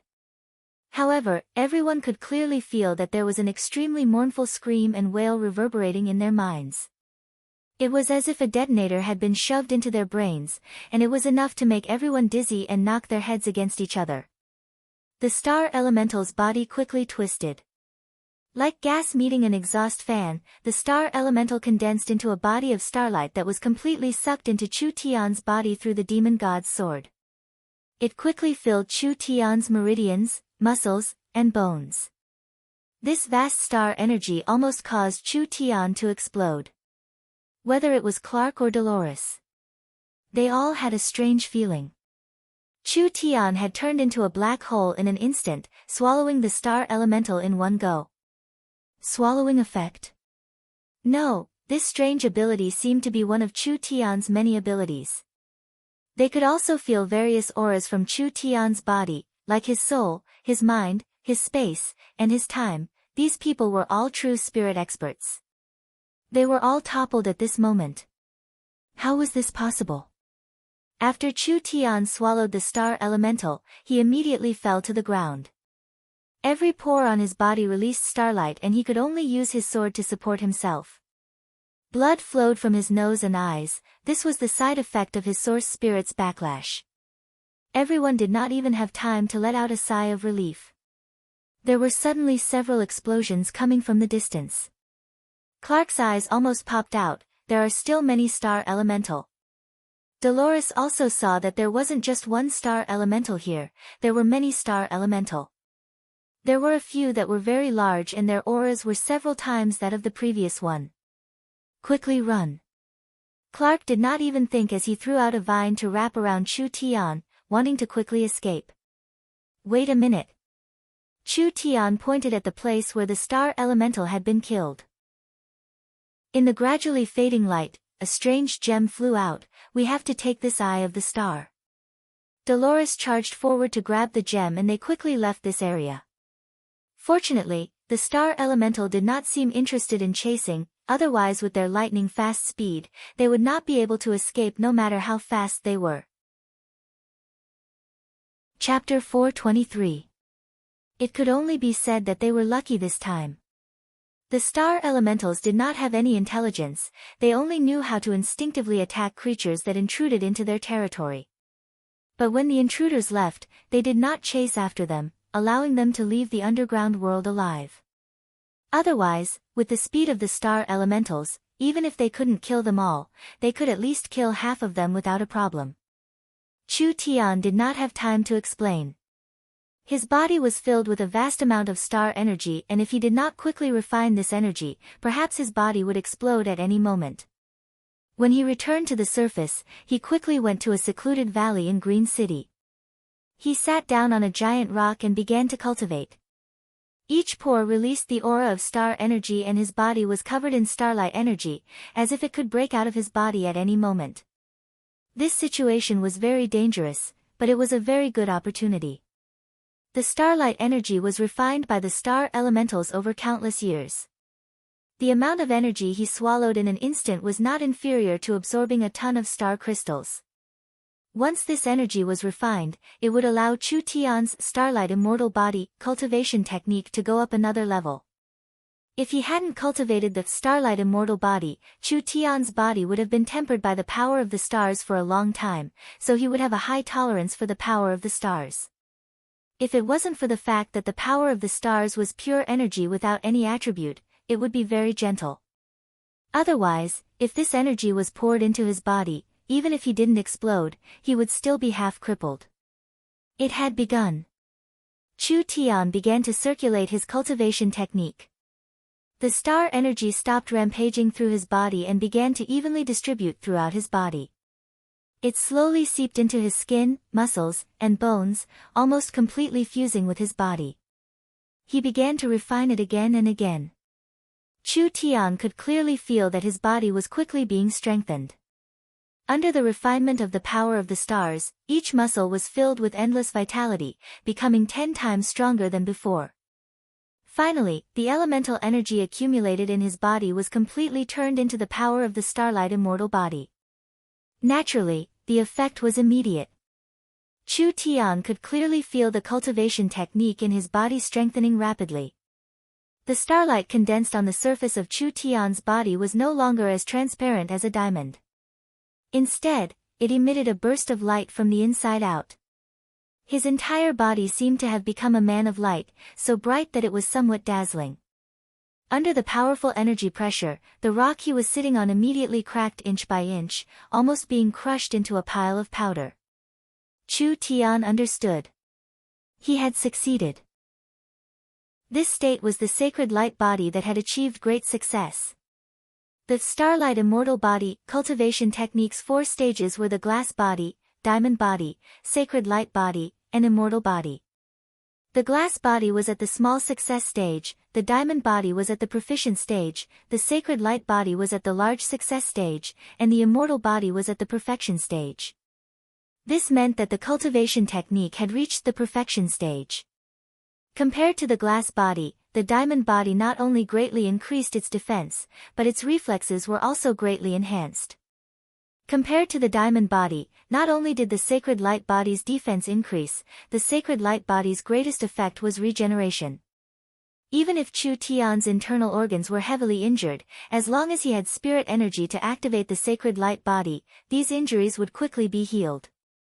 Other than that, the sacred light body also had high resistance against curses, corrosion, and demonization attacks. Chu Tian's defense and battle strength had increased by a large amount. In other words, when the starlight immortal body was cultivated to the large success sacred light body state, it was no longer a pure defensive cultivation technique, rather it was a cultivation technique with strong healing abilities. Even if it was a fatal injury, it could still be healed. However, the biggest pleasant surprise was not the increase in his cultivation technique. With the increase in his cultivation technique, Chu Tian could clearly feel the bottleneck in his cultivation had loosened. This also meant that the opportunity had arrived and he could use it to attack the true spirit realm. How could he miss this good opportunity? Chu Tian quickly condensed his blood essence and began to charge towards a higher realm. Chu Tian had lived an extra life after all and had experienced this process before, so naturally he was familiar with it. He lifted it as if it was light and steadily attacked the bottleneck. After 3 days, there was a heaven-shattering sound that came from the mountain valley. The spiritual energy in the surrounding several miles gathered and it was like an invisible mouth swallowing all the spiritual energy. Finally everything became calm. Chu Tian slowly opened his eyes and his eyes shined with a glow that was as sharp as an eagle's. He let out a long sigh and like a sword or a bolt of lightning, he instantly shattered the giant boulder in front of him. Success. True Spirit Realm. The True Spirit Realm was different from the Awakened Soul Realm. The Awakened Soul Realm was just developing the Source Soul, while the True Spirit Realm was refining the spirit energy in the body into true spirit energy. When one reached the true spirit realm, their spirit energy would increase by a large amount with every increase in cultivation. Chu Tian had crossed an entire large realm, but there was no earth-shattering phenomenon. This was completely different from the past. It had to be known that around a year ago, when he broke through to the awakened soul realm in the Een Corpse Valley, it caused the entire world to tremble. Every time his cultivation increased several times, there would be shocking phenomena. This was a large realm leap, but it was no different from a normal cultivator. Why was this? This was the benefit of reaching the true spirit realm. Chu Tian was completely different from before. He had the ability to control his strength now. He could restrain his aura and prevent it from leaking out, so naturally he could suppress the phenomenon. The awakened soul realm was divided into the void soul, illustrious soul, and true soul realm.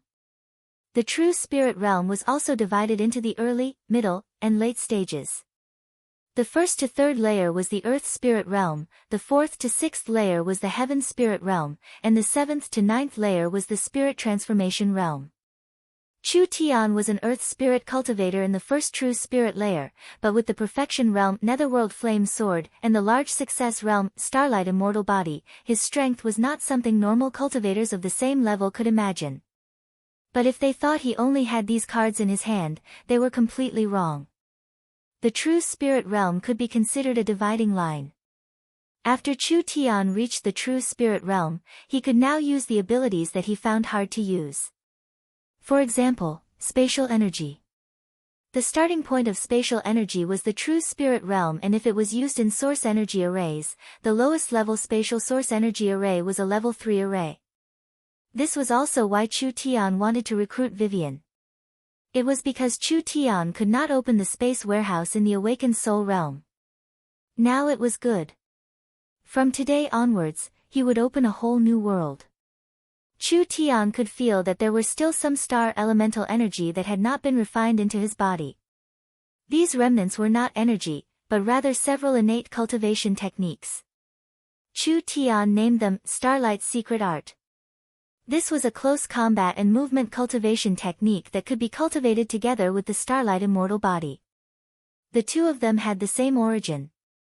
This could make up for the weakness of the Starlight immortal body in terms of speed and attack power. Although its value to Chu Tian was very limited, if it was passed on to Yingying, the young miss, and the others, it would greatly improve their battle strength. Even the young miss, who did not have an innate fighting source spirit, would have a decent battle strength. My harvest this time is too big. Chu Tian took out something from his chest. This was a stone similar to a star crystal, but it was different from a normal star crystal. This star crystal had a picture of an eye on it, releasing an ancient and mysterious aura. Eye of the star. A very precious material. The core of a large starlight meteorite. The core of the star elemental was this eye of the star. Chu Tian could even use this eye of the star in his hand to create another star elemental. If Chu Tian swallowed this eye of the star now, his starlight immortal body could reach the perfection realm. This sounded very tempting, but Chu Tian would not do this. Chu Tian understood that this precious material had an even more important use, which was to mark spatial coordinates. It could be used as the core of a space gate. This eye of the star was not big, it couldn't be used to create a large space gate, but it was enough to create a space transport array. The space transport array and the space warehouse were two different things. The space warehouse was just a locked space, using the space as a foundation to transport materials. A space could not contain life forms. The space transport array was different, this was an array that could transport life forms. In other words, if Chu Tian created a transport array in Green City, then he could create a transport array anywhere on the continent. Using the eye of the star to mark spatial coordinates, both sides could teleport. This was the value of the eye of the star. In this underground space, there seemed to be more than one eye of the star. If he could obtain a large amount of eyes of the star, Chu Tian could create transport arrays all over the continent. In the future, it would be very convenient to transport people, and this would have an immeasurable effect on Green City's development. Chu Tian took back the eye of the star. The eye of the star was the core of the transport array, but just the eye of the star was not enough, he still needed to find some precious spatial crystals. These spatial crystals were not as precious as the eye of the star, but as a rare spatial attributed material, it was not easy to collect them. However, the gnomes should have some in storage, so Chu Tian could borrow some to use. When Chu Tian walked out of the valley, Dolores immediately came forward to greet him. "You came out this quickly?" Chu Tian shrugged his shoulders. "Of course, who do you think I am?" Where did Clark and the others go?" "The plague has suddenly broken out these past few days, infecting many gnomes in Green City. The gnomes have all gone to investigate." "Plague? You still don't know?" "Actually, there has been a plague in the forest, but most of the time it was in the southern forest. It has recently been spread to Green City. Come, let's go take a look." There was something wrong with Green City. The entire city was covered in an indescribably strange atmosphere.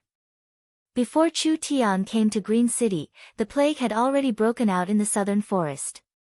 There were several local armies that had been completely wiped out and large areas of the forest had been contaminated by the plague. The situation was quite serious, but it was only in the forest. He didn't know what was going on, but the plague had broken out in Green City and infected 30–40,000 people in just a few days.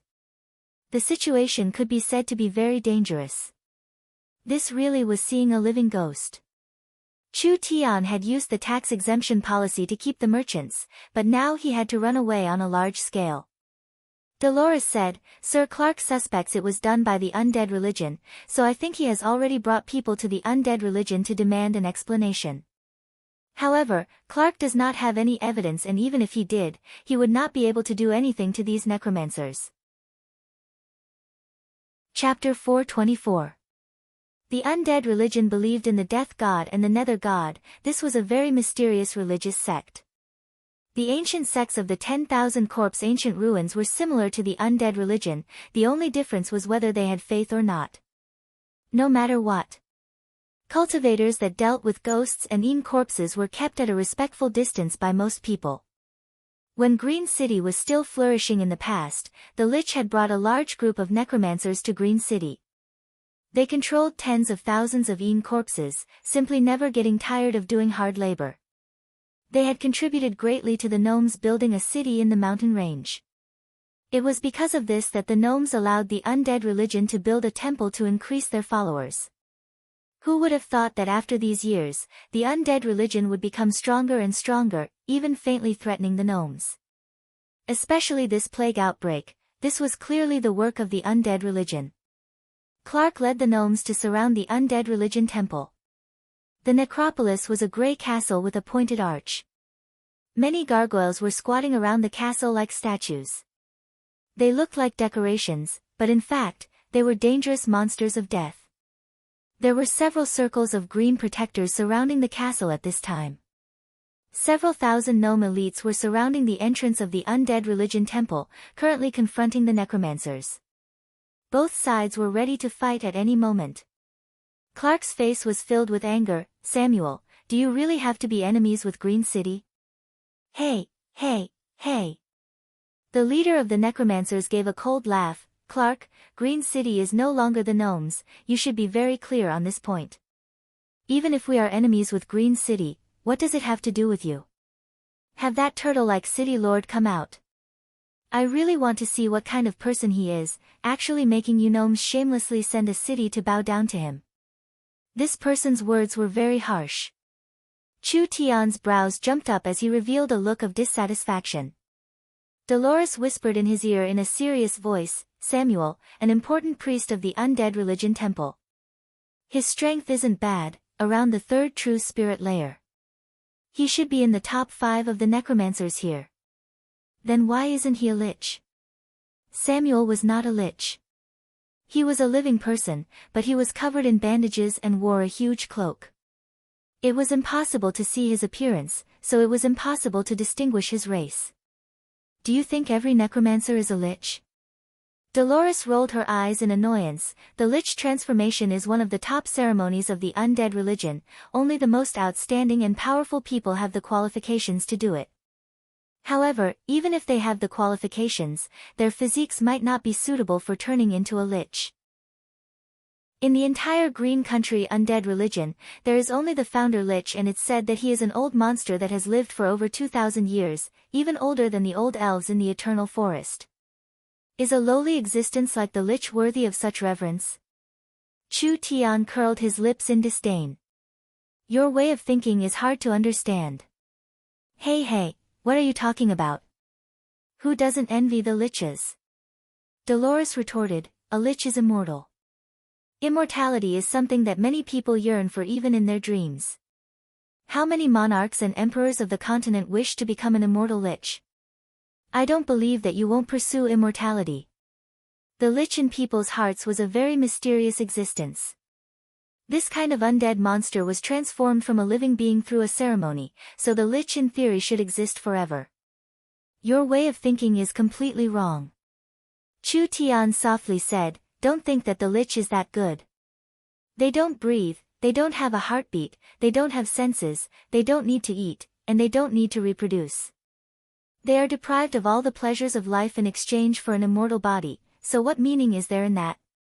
They couldn't taste good food, they couldn't appreciate beauties, they couldn't enjoy the pleasures of men and women, and they couldn't appreciate the beauty of the world with their eyes. It was better to just die. You can't deny the benefits of being a lich. The lich is indeed almost immortal, but it is only almost and not truly immortal. What? Could it be that the lich can still die? The lich in theory have an unlimited lifespan. There are some strong lich that can even make a phylactery out of their soul. Even if their body is destroyed, they can still be reborn through the phylactery.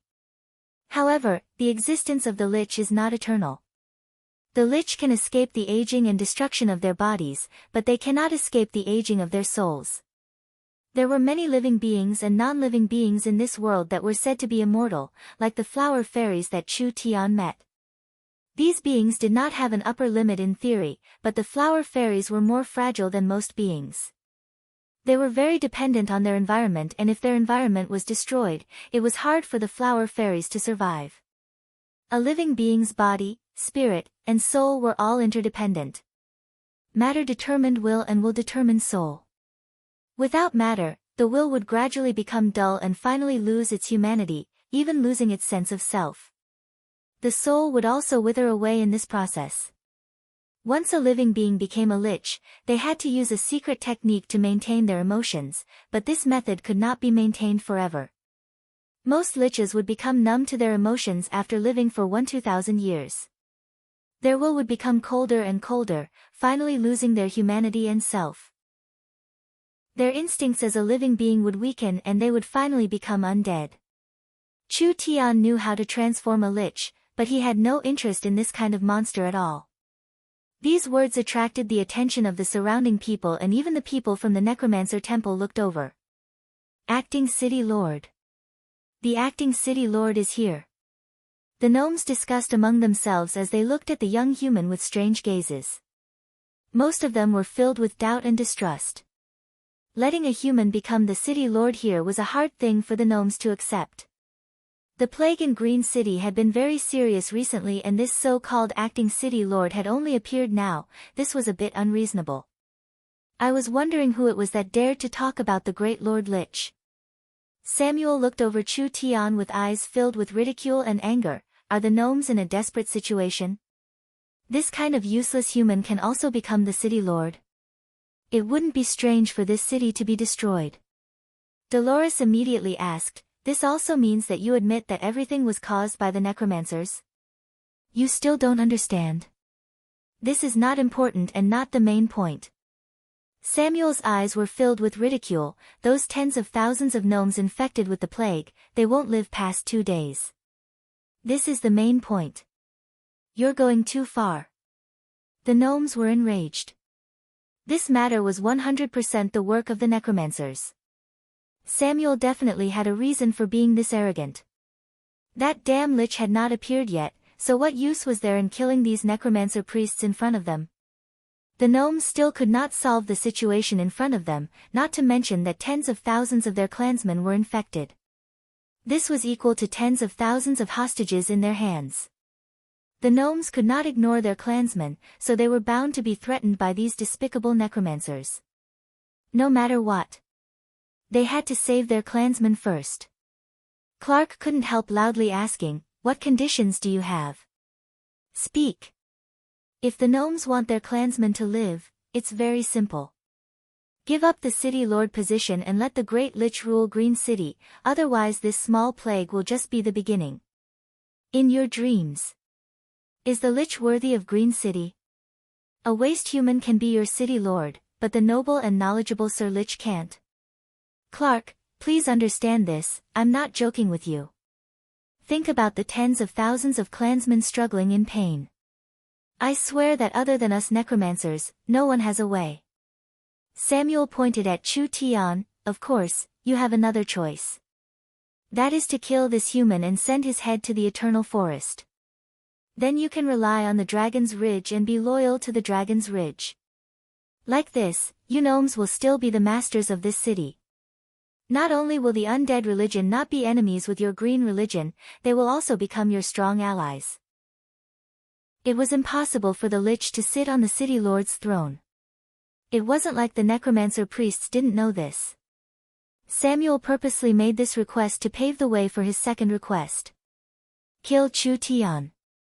Cut off relations with the eternal forest. This was what the Dragon's Ridge wanted to see. The tens of thousands of gnomes' lives were in the hands of the necromancers, so it shouldn't be a hard choice to make. After all, the gnomes did not like humans, so why would they give up their clansmen's lives for a trivial human? You should know the stubborn nature of the eternal forest's people. Samuel added oil to the fire. I think the Elven King not sending people to take over Green City is not because he doesn't care about Green City, but rather because he has no other choice. The elves do not like to be embroiled in disputes, and your choice to rely on the eternal forest was wrong from the start. Now in front of you is a chance to correct your mistake. He pulled out the netherworld sword with a schwa sound. I think you've spoken a bit too much nonsense. Chu Tian raised his sword as he walked out. Do you want father to die that much? Then Uncle Chu Tian will give you a chance. I'm standing right here, so kill me if you have the skills. Samuel said with a cold smile, you want me to make a move? Chu Tian laughed, if it wasn't for you being too hateful, I wouldn't even bother dirtying my sword. A wave of anger surged out of Samuel's body. He extended a withered twig-like finger and chanted. Suddenly, a strong stench of rotting flesh filled the surroundings, and a dark green fireball quickly expanded at the tip of his finger. Overestimating yourself, human, I'll let you see the might of the baleful corpse flame. This green ball of flame filled with a strong corpse stench landed in front of Chu Tian's feet. That strong smell that could make people want to vomit instantly spread out in all directions, making everyone else involuntarily move back. Green flames soared into the sky. Chu Tian did not make any movements and was instantly submerged by the flames. Dolores was shocked. It can't be, that fellow actually couldn't resist at all. The gnomes were also stunned. Although they already knew that this acting city lord was not strong, they never thought he would be this weak. He didn't even have a chance to resist. Samuel said with a cold smile, truly a joke. Who would have thought that at this time, a figure would walk out of the sea of flames? The flames had completely swallowed his body, so no one could feel any energy fluctuations coming from Chu Tian's body. What was strange was that the flames passed through his body, but it did not cause any injuries. Not a single hair was touched, not even a single corner of his body was touched. What is going on? Everyone in the crowd revealed looks of shock. Some people found a very strange phenomenon. Chu Tian's pitch-black eyes had turned white at this moment and his aura had completely disappeared. He was standing here on the surface. But no one could feel his existence. If the high-level members of Miracle Commerce were here, they would recognize that this cultivation technique was the void-escaping, spatial movement technique that Chu Tian had taught Vivian. Now Chu Tian could use it himself. Chapter 425. Samuel's corpse flame was a strange flame. This flame was born from extreme energy and needed corpse energy to support it. Samuel had refined it over the years with several strong corpse poisons, allowing it to corrode a living being's body and vitality, turning a living person into a ean corpse. Although the power of the flame was nothing to write home about, the additional effect was enough to make people tremble with fear. Even a powerhouse with a higher cultivation than Samuel didn't dare to let himself be enveloped in this flame, let alone a person with a lower cultivation who didn't use any defensive techniques. Why was he not injured at all? Chu Tian was standing in the middle of the flame, not a single hair on his body had been touched. This was a bit unbelievable and incomprehensible. Samuel shot out several more fireballs. Shwa, shwa. Several fireballs hit Chu Tian's body. This time people could clearly see that the fireballs passed through Chu Tian's body, but strangely they did not touch Chu Tian. It was like they did not pass through his body, but rather a mass of air. Since they couldn't even touch him, what could these strange flames do to him? Diversionary technique? Spiritual illusion technique? No, he didn't feel any spiritual energy fluctuations. Samuel did not believe it. His body was covered in a ghostly aura as he raised his hands high up. His 10 skinny fingers released flames at the same time, condensing a large fireball above his head in a short period of time. This fireball was quickly compressed, turning from a dark green to a pitch black color. The attack power was at least 10 times stronger than before. Chu Tian slightly knit his brows. The reason he could easily deal with the previous attack was because the flame itself was too weak. This attack was close to Samuel's triple awakened soul's strength, and Chu Tian's void escaping technique did not have a way to deal with this kind of strong energy interference, so once he was hit, he would lose his effect. You think you can be arrogant just because you know a strange cultivation technique? Samuel caught Chu Tian's expression. He expected that Chu Tian would not be able to dodge this attack, so he revealed a cold fiendish smile. How will you block this move? Go die. The black fireball roared as it rushed over. Chu Tian didn't dodge. His skin, his body, suddenly lit up with starlight. The light was so intense that his whole body seemed to be made of light. He opened his arms as if he were hugging a friend, and very casually and naturally hugged her. He's courting death. How can Samuel's corpse fire be touched by a mortal's body? The necromancers revealed an expression like they were looking at a fool, and the gnomes revealed looks of shock. Could it be that the human didn't feel that the fatal part of the flame wasn't the flame itself, but rather the poison and curse inside? What was the difference between rushing forward recklessly like a moth flying into a flame? Puchi. The sound of water and fire colliding. The fireball in Chu Tian's arms continued to shrink. The sinister corpse chi and corpse poison energy could not penetrate the light on his body and cause any damage to Chu Tian at all.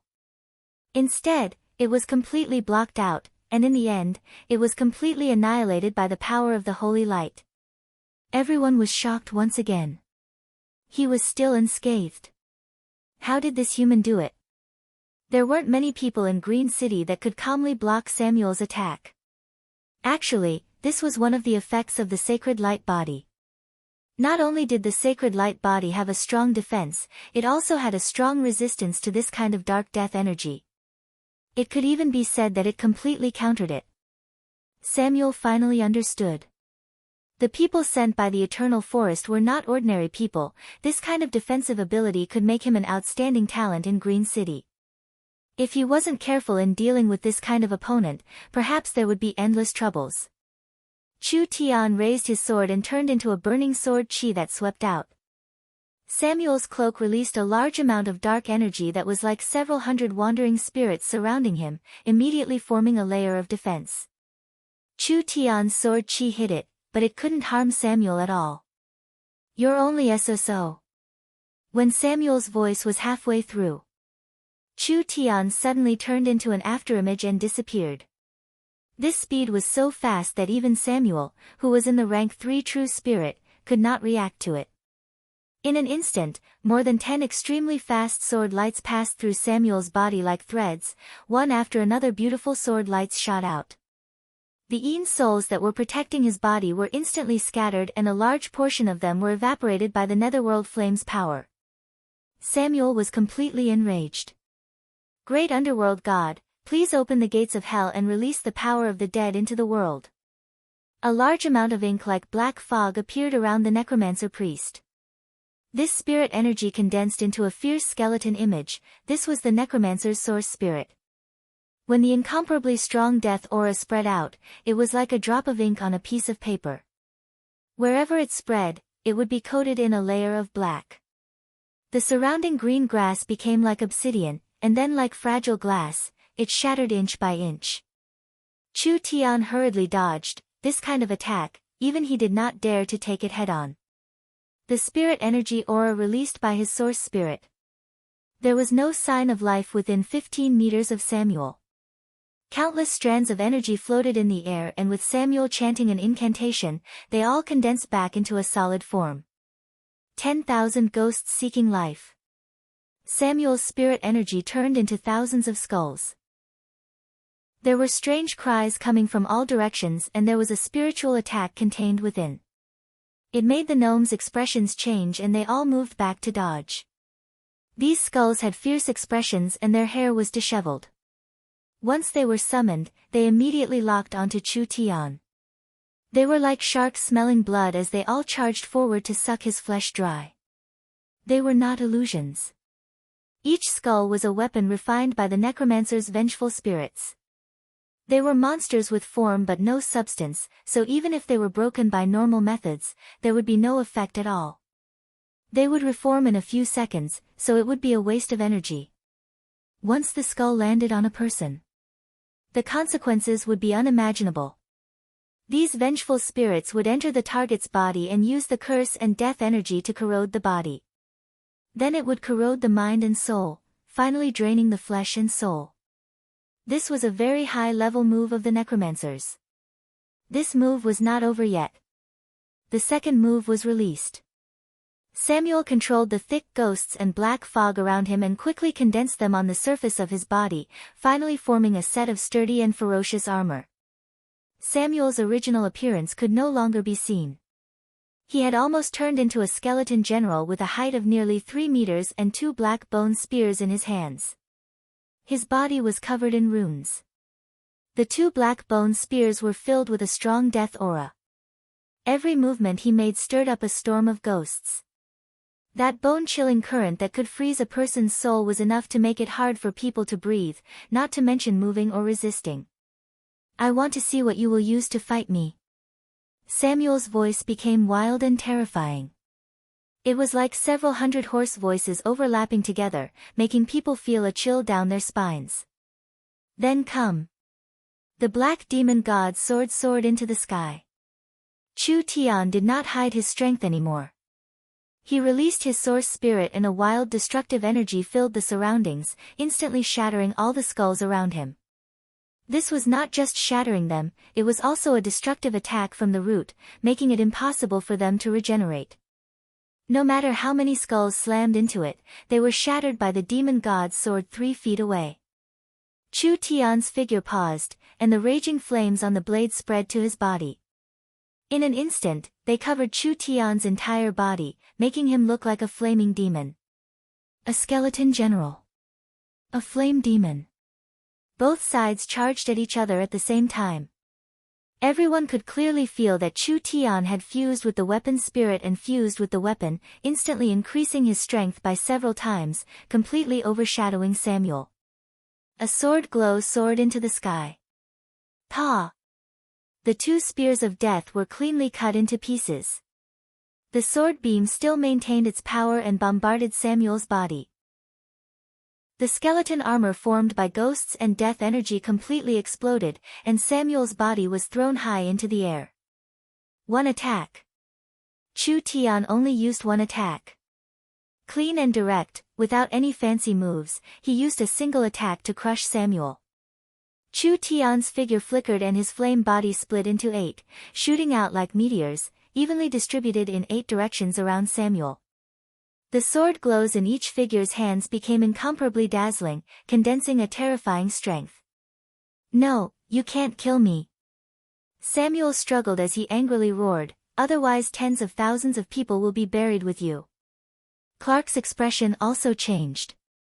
He didn't have a way to save his clansmen yet, so if he killed this fellow now, it would be impossible to stop. He did not have a chance to stop him. Chu Tian's movements were too fast and the 8 figures moved at the same time, releasing the netherworld flickering flame slash. Each figure sent out at least 30 sword glows. The 8 figures sent out over 200 sword glows in half a blink of an eye. The entire field of vision was filled with a storm of blue sword glows. It was like a beautiful exploding flame, blooming in the sky. Under the cover of the sword glows, everyone's eyes opened wide. The momentum of this attack was very strong. In the center of this incomparable storm of sword chi, anything would be instantly turned to dust. Finally it would be swallowed by the wild netherworld flames, not even leaving a bit of residue. The sword glows disappeared as quickly as they appeared. It was like a flash in the pan, stunning people and making them feel pity. When the storm of sword glows disappeared from the sky, Chu Tian slowly fell to the ground and the flames slowly disappeared from his body. He spat out in disdain, "You want to kill me with this little bit of skill? I think the necromancer priest's methods are only so-so." The entire scene was filled with a deathly silence. The gnomes were all stunned. Who said this human was weak? He was clearly strong enough to make people's hairs stand on end. A human that wasn't even 20 years old had the greatest potential. If he was given 30-50 years of time, how strong would he grow? You killed Samuel. The other necromancers reacted after a few seconds. Anger, shock, and fear filled their hearts at the same time. Not only did I kill him, I also want to kill you all. Chu Tian charged at the necromancers with a sword glowing behind him. One person with a sword charged at several hundred necromancers. Chapter 426. Even if Samuel was not a peak expert of the undead religion, he could still be considered a top expert in Green City. With the gnome's great elder Clark personally making a move, even if he could win against Samuel, he would still have to pay a bit of a price. The necromancer priests were ruthless and incomparably crafty, catching people off guard. No one dared to underestimate this group. But now, the acting city lord that everyone looked down on. This young human that was too young to be normal. He had actually directly killed Samuel. The entire fight was very short and he was at most in the first true spirit layer. In a situation where he crossed 2 levels without paying a price, he had almost killed the 3rd true spirit layer priest Samuel. This could not be described as a genius, this human surpassed common sense. He was a completely monstrous existence. The several thousand gnomes had seen the fight. The human sent by the Elven King was not trash. Although this kind of strength didn't count for much in the Eternal Forest, in terms of battle strength, he was at least in the top 10 in Green City. Not to mention that he was still this young, he might not be inferior to those old fellows in the Eternal Forest in the future. Shua. Chu Tian did not stop. People still had not recovered from their shock. Chu Tian already charged forward with an endless might, turning into a sword glow that swept past several necromancers. Several bodies were cut apart by the sword glow without any resistance and the netherworld flames swallowed their bodies. Kill! Kill him! The necromancer priests roared out in rage. Chu Tian's eyes turned white again and the space around him trembled. He took a step forward and instantly disappeared, moving to the center of the necromancers. Spatial movement? Damn! A giant sword glow swept out. Several dozen necromancers were sent flying like butterflies with their bodies burning in flames. These necromancer temple guards were all elites of the church, but Chu Tian had been cut down like vegetables. Several necromancy priests hurriedly chanted an incantation, and the motionless gargoyles that were squatting like statues on top of the shrine all came to life at this moment. They flapped their wings and suddenly rushed towards Chu Tian. The gargoyles were puppets refined by the necromancers.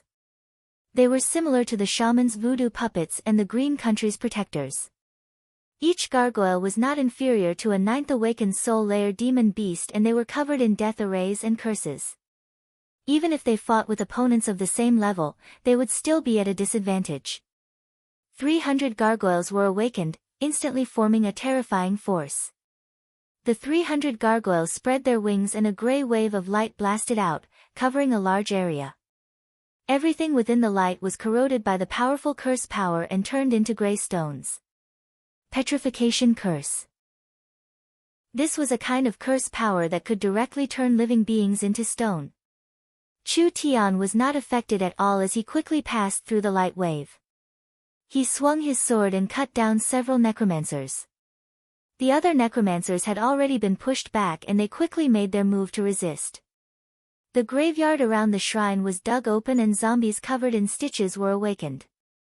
It was like there were springs in their bodies as they shot out from the ground. These stitched-up puppets were all zombies transformed from corpses.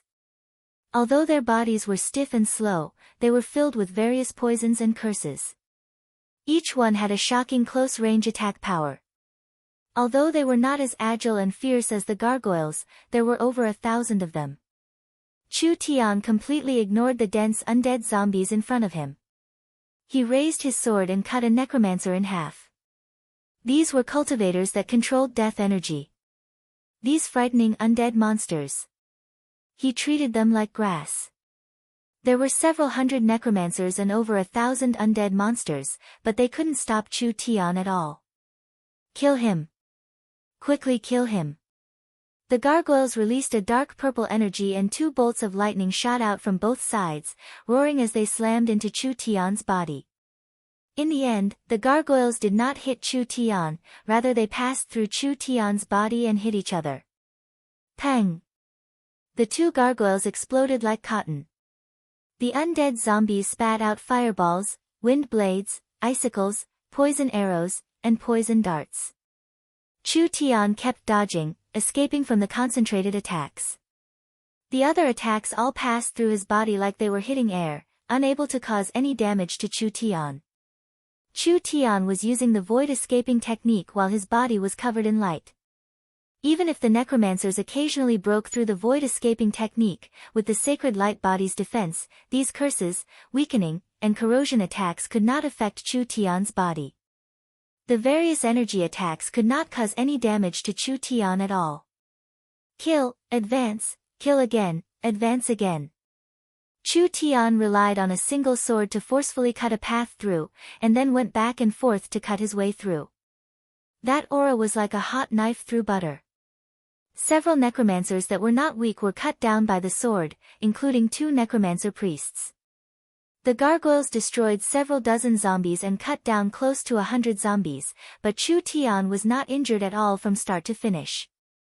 Not to mention the necromancers. The gnomes were all shocked. Was this fellow even human?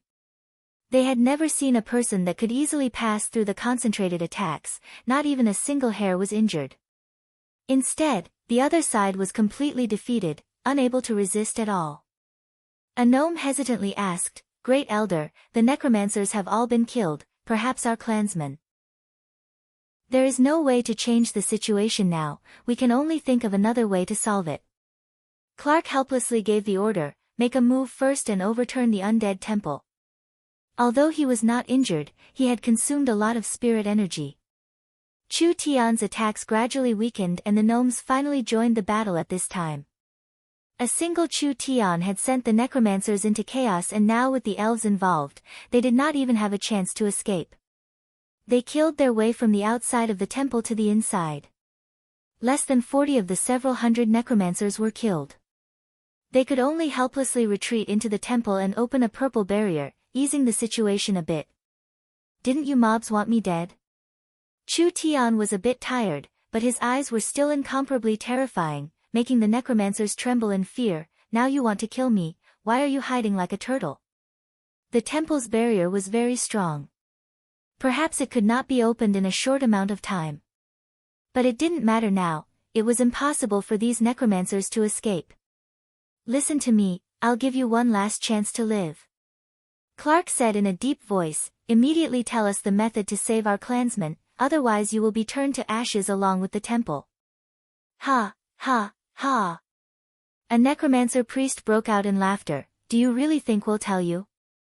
Green City is doomed to be destroyed, the gnomes are doomed to die, and this place is doomed to become a death zone. We are just entering the embrace of the Nether God first, but you will suffer eternal torture in the abyss of pain and death. These fellows were actually this wild. Stupid human, do you really think we've lost? The necromancer priest turned around and looked at the tall altar behind him. I'll let you experience what is called true death and fear. Chu Tian revealed a surprised expression. The death temple released a strange aura.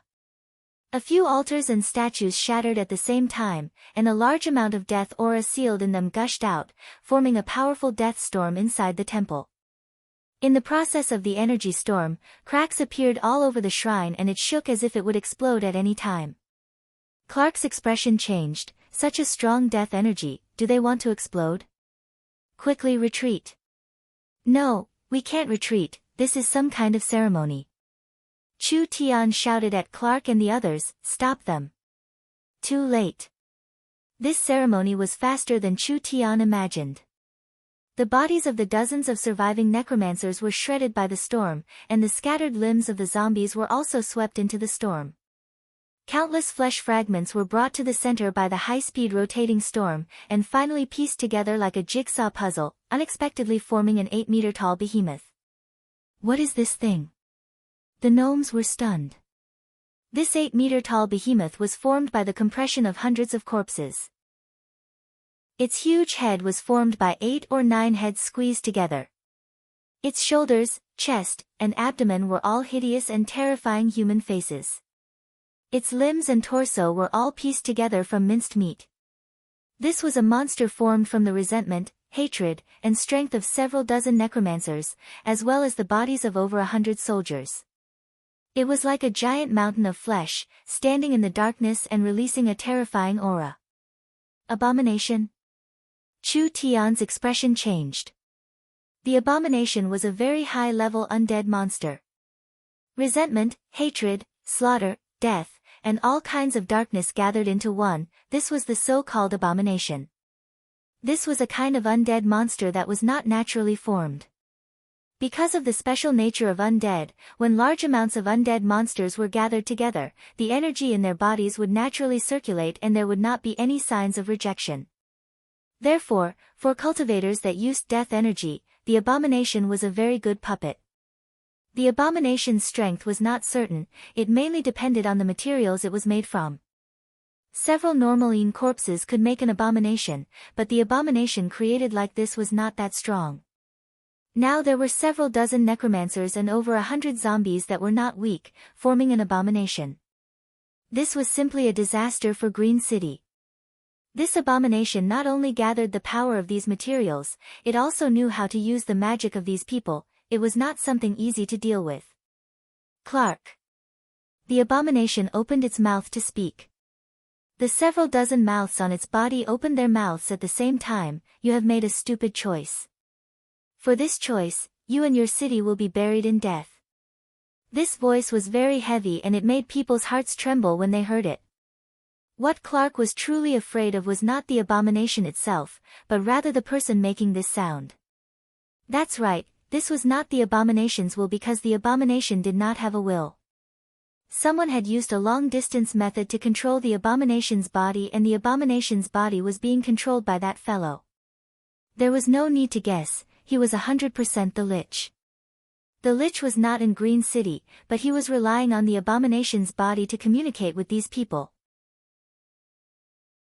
Chapter 427. The abomination had fused several dozen necromancers into its body, with around 10 of them being in the true spirit realm. To create this abomination, it had used up the power of the dead sealed in the undead temple, which was a large loss to the undead religion. But the more they paid, the more they could exchange for it. This abomination's strength had reached the 5th true spirit layer, which was already very strong and hard to resist. It had also fused with the Lich's thoughts. In other words, the one controlling the abomination's body and power was the Lich. When the abomination had a clear mind and consciousness, it could use various secret techniques and cultivation techniques, which increased the abomination's battle strength by several times. Dong, dong, dong. The abomination took incomparably heavy steps. The gnomes felt like the ground was about to collapse, but the abomination's speed was very fast. Even if there was a mountain in front of it, it could still easily smash it to pieces. This majestic aura had a very strong impact on people's minds. Sealing array. Clark and the Green Religion priests made a move. The ground exploded and several dozen giant wooden stakes came out of the ground. Each stake had a sealing rune engraved on it, and when they connected together, it formed a source energy array. The abomination was sealed in the center of the source energy array. Countless strands of energy spread over the abomination's body, finally forming several green vines. One end was connected to the giant wooden stakes and the other end was like an iron lock locking the abomination in the center of the source energy array. This array was very strong. Even the abomination could not easily break through it, so its body immediately stopped and it lost the ability to move. This was just the beginning. The other Green Religion priests also made their move. Countless vines continued to cover it, turning the abomination's giant body into a small mountain. The strength of the vine's frantic compression could even crush steel. The abomination's body was also constantly being compressed, but it wasn't crushed. This probably meant that the abomination was at least a bit tougher than steel, but almost everyone believed that no matter how strong the abomination was, it wouldn't be able to break free under this kind of restraint. Kill it. Quickly. No matter how strong the abomination was, it was still a single entity. The gnomes drew their bows and were about to shoot arrows. There was also a portion of gnomes that directly surrounded the abomination. At this time, they were wrapped in a giant ball that continuously released a gray-green poison mist. The speed at which it spread was very fast. In the blink of an eye, it had covered the entire body of the loathsome evil. This was the poison that was released from the loathsome evil's body. It made people unable to see it with their naked eyes. Clark revealed a shocked expression. What was going on? Could it be that it still had the strength to resist after being sealed? Chu Tian could feel a low chant coming from the loathsome evil's mouth.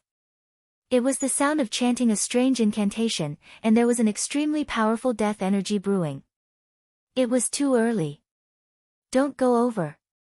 He quickly stopped the gnomes. Retreat. If people could see, the loathsome evil had already been coated with a layer of black death energy. This energy immediately spurted out from its body, and all the places that this energy spread to became the color of obsidian. Vines, wooden stakes, ground, flowers, plants, and even air molecules were all frozen, forming a large patch of tiny black crystals. This power was too strong and too fast. The gnome's sealing array suppressed the aura from spreading ahead of time, making it so the gnomes didn't have time to realize the danger. When they felt the giant black waves surging around them, most of them didn't have time to retreat and were instantly submerged. Within 150 meters of the loathsome, everything was gone. Several dozen giant wooden stakes turned into obsidian pillars and countless vines turned into fragile stone chains. The loathsome evil easily broke free and several hundred gnomes that didn't have time to retreat were hit by the energy wave, instantly turning into black stone statues. Their actions of running for their lives and their shocked and confused expressions all froze on their faces. Too terrifying. What kind of powerful death curse attack was this? It was at least 10 times stronger than the one Samuel released. Clark was filled with rage, but at the same time he felt a trace of fear. Although they had several thousand people, the loathsome evil's strength far surpassed his imagination. If they kept fighting like this, most of them would die. Clark, I can feel your fear. The loathsome evil gave a cold and sinister voice. After Green Bishop Lonnie's death, a trivial priest like you can't stop Green City's decline. I'll let you see what true strength is today. Clark angrily roared, if the bishop was still alive, how could he allow a fellow like you to be so arrogant? The loathsome evil did not reply. Its body was covered in poison mist and it released waves from inside out. Everything it passed through, as long as it was covered in the waves, it would be covered in a layer of black, turning it into a solid obsidian object. The gnomes did not dare block it. With the strength the loathsome evil was showing, perhaps no one in Green City dared to block it.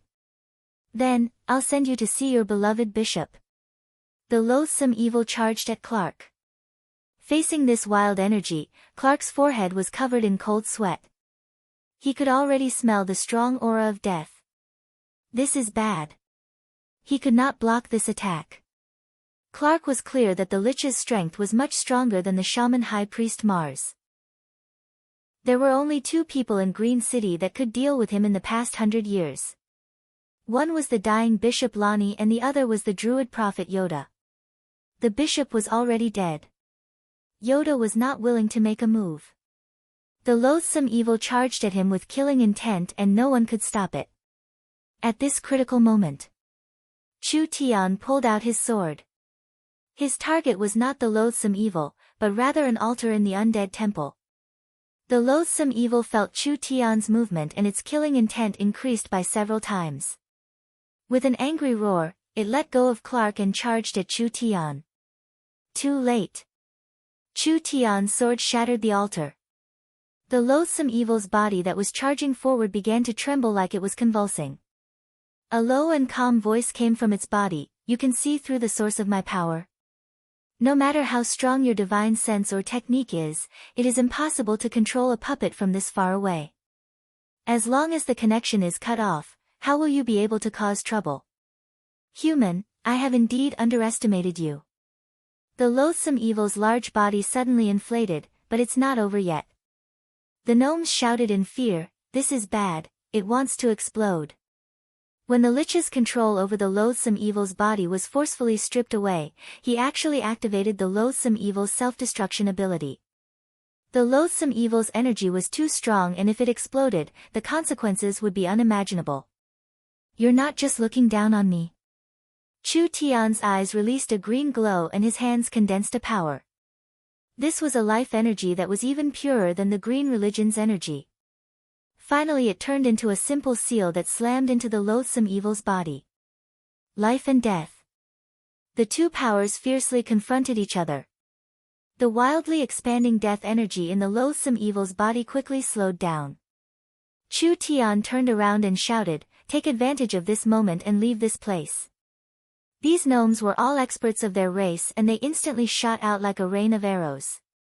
After around 5-6 seconds, with a large explosion sound, the Black Sea swallowed everything in a several thousand-meter radius.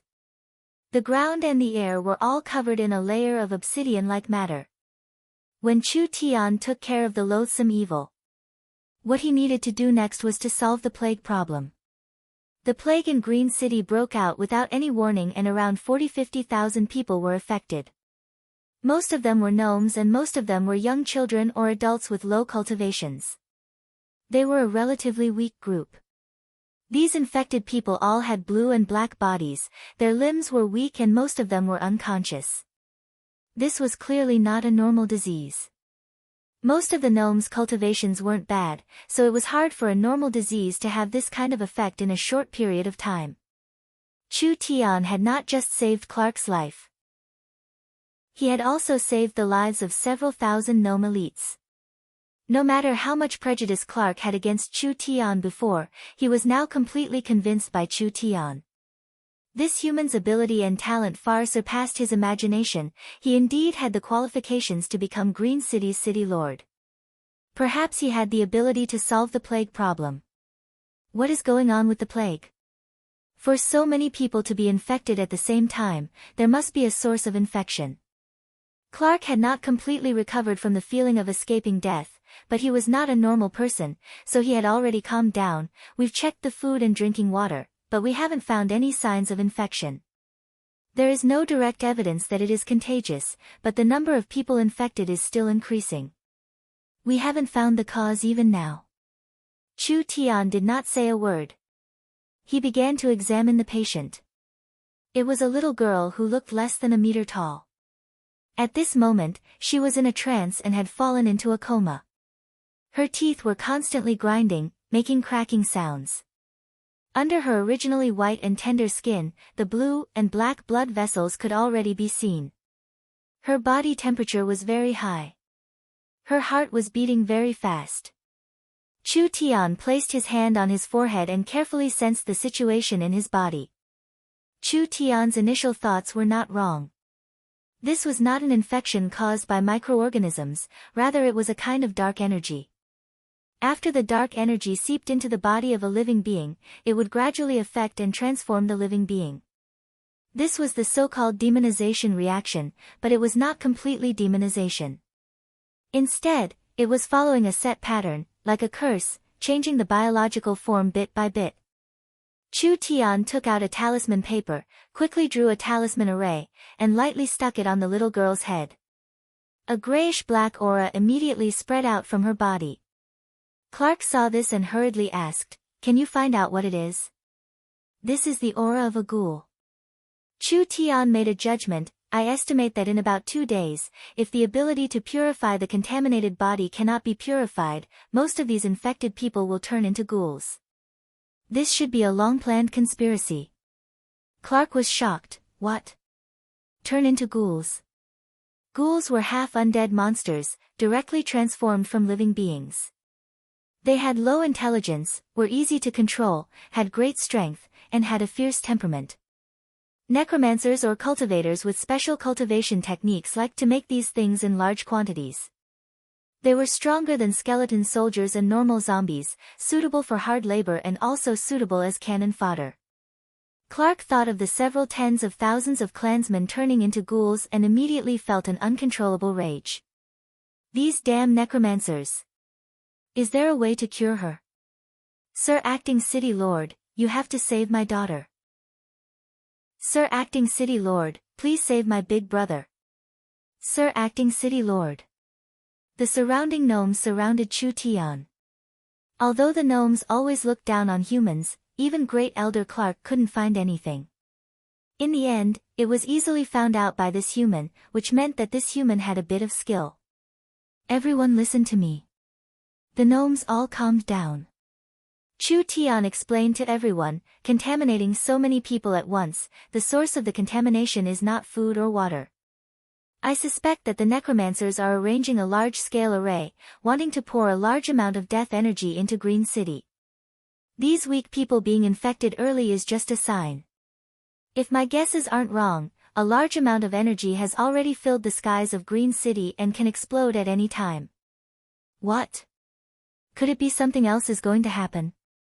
Chu Tian explained, "The necromancers must want to contaminate Green City into a land of the dead, turning all the living beings here into undead, making all the plants here rot, and making the soil forever be covered in death energy.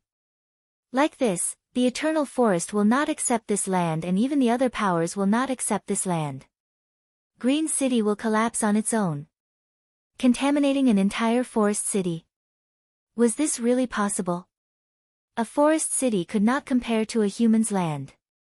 A forest city was so vast, so how strong of an energy was needed to contaminate it? Chu Tian did not know how the Lich did this, but it seemed like this was the only explanation. After Chu Tian went into closed-door cultivation, he felt that Green City was covered in a strange atmosphere. Now he could determine that this was a kind of energy and it was a controllable energy.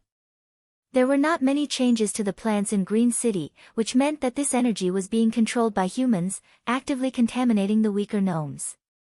Wanting to do this was not easy. First one had to have a strong source of energy and then one had to have high skills. This Lich was not simple, he had some skills. It was no wonder. After all, he had lived for 2,000 years. For a fellow to live for 2,000 years, his wisdom and knowledge was not something normal beings could compare to. "Don't worry, I'll heal the infected as soon as possible. However, this won't solve the root of the problem. Our top priority now is to find the mastermind. Only by killing that damned Lich can we completely solve the problem." There was still hope. The gnomes excitedly cheered. This was the first time they realized that humans were not as bad as they imagined. At least this acting city lord was very capable. As for those damn necromancers, they were even more hateful than the shamans. They had to be completely exterminated. Chapter 428. Because they were discovered in time, the gnomes could still be saved. However, because there were too many of them, it would be very troublesome to save them. They had to collect materials and refine the medicine. Who could guarantee that Green City wouldn't become worse during this process? There was no time at all. Chu Tian thought of the little fox. It could directly absorb the death energy in the flesh, so saving these people shouldn't be a problem. This would save him quite a bit of trouble, not to mention that he was about to fight the undead religion. The little fox was a very important secret weapon, so naturally he had to bring it with him. Even though this guy looked inconspicuous, it was actually the nemesis of these undead monsters. It had been bred in the fox-faced corpse king's body for tens of thousands of years. It was born with the most mean and evil nature, but it could restrain evil spirits. Even if it was a 1,000-year corpse monster from the 10,000 corpse ancient tomb, the little fox could directly suck its soul flame dry, causing it to wither to death. A 1,000-year corpse monster was not weaker than a true spirit realm expert under normal circumstances. The little fox already had the ability to restrain a 1,000-year corpse monster when it was born, and now that it had grown several times, its strength should be even stronger. With the little fox's help, their chances of victory were greatly increased. Not long later, Dolores brought the little fox back. The Fox clan's high priest had sent over 200 elite summoners with her. These were the followers of the demonic god religion that served the demonic god. The little fox could be considered unparalleled right now. The Fox clan treated it like a divine god, having large amounts of fox people protecting it every day.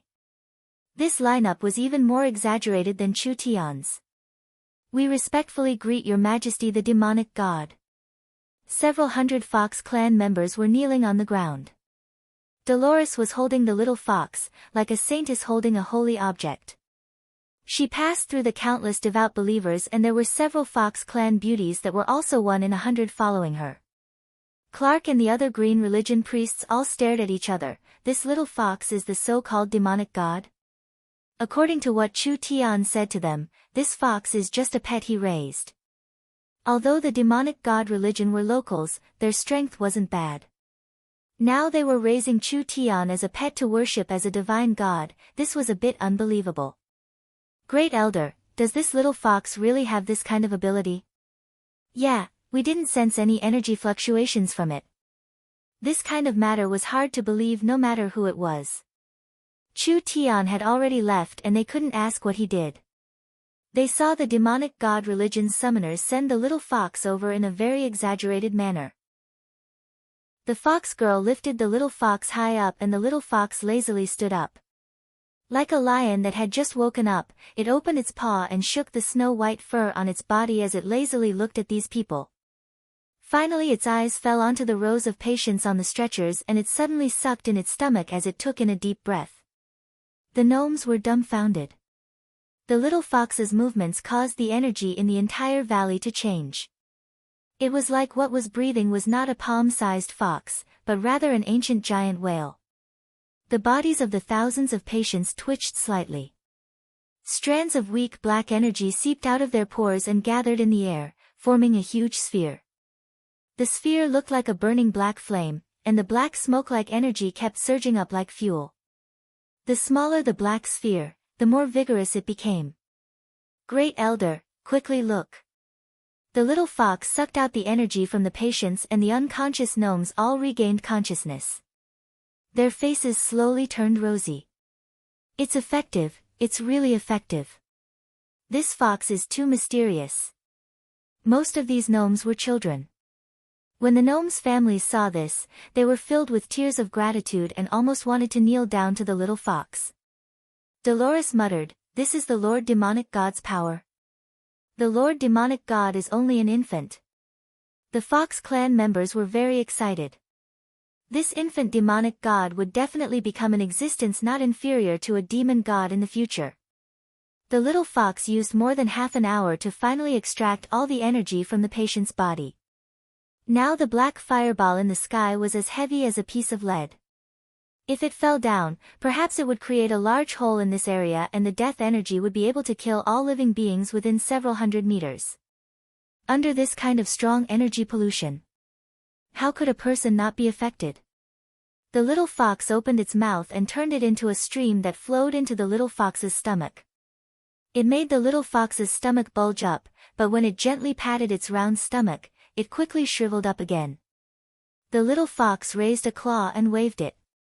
"Yes, Your Majesty the demonic god."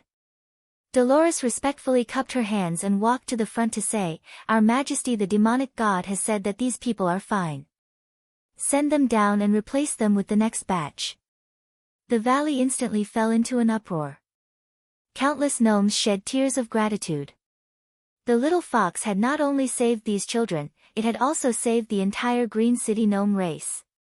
The little fox wagged its tail in a very happy manner, enjoying the feeling of being worshipped by others. Its master was truly useless, actually calling this fox for such a small matter. One batch after another. The little fox healed them all. But during this process, there were more people being polluted in Green City and the little fox did not have time to cure them one by one.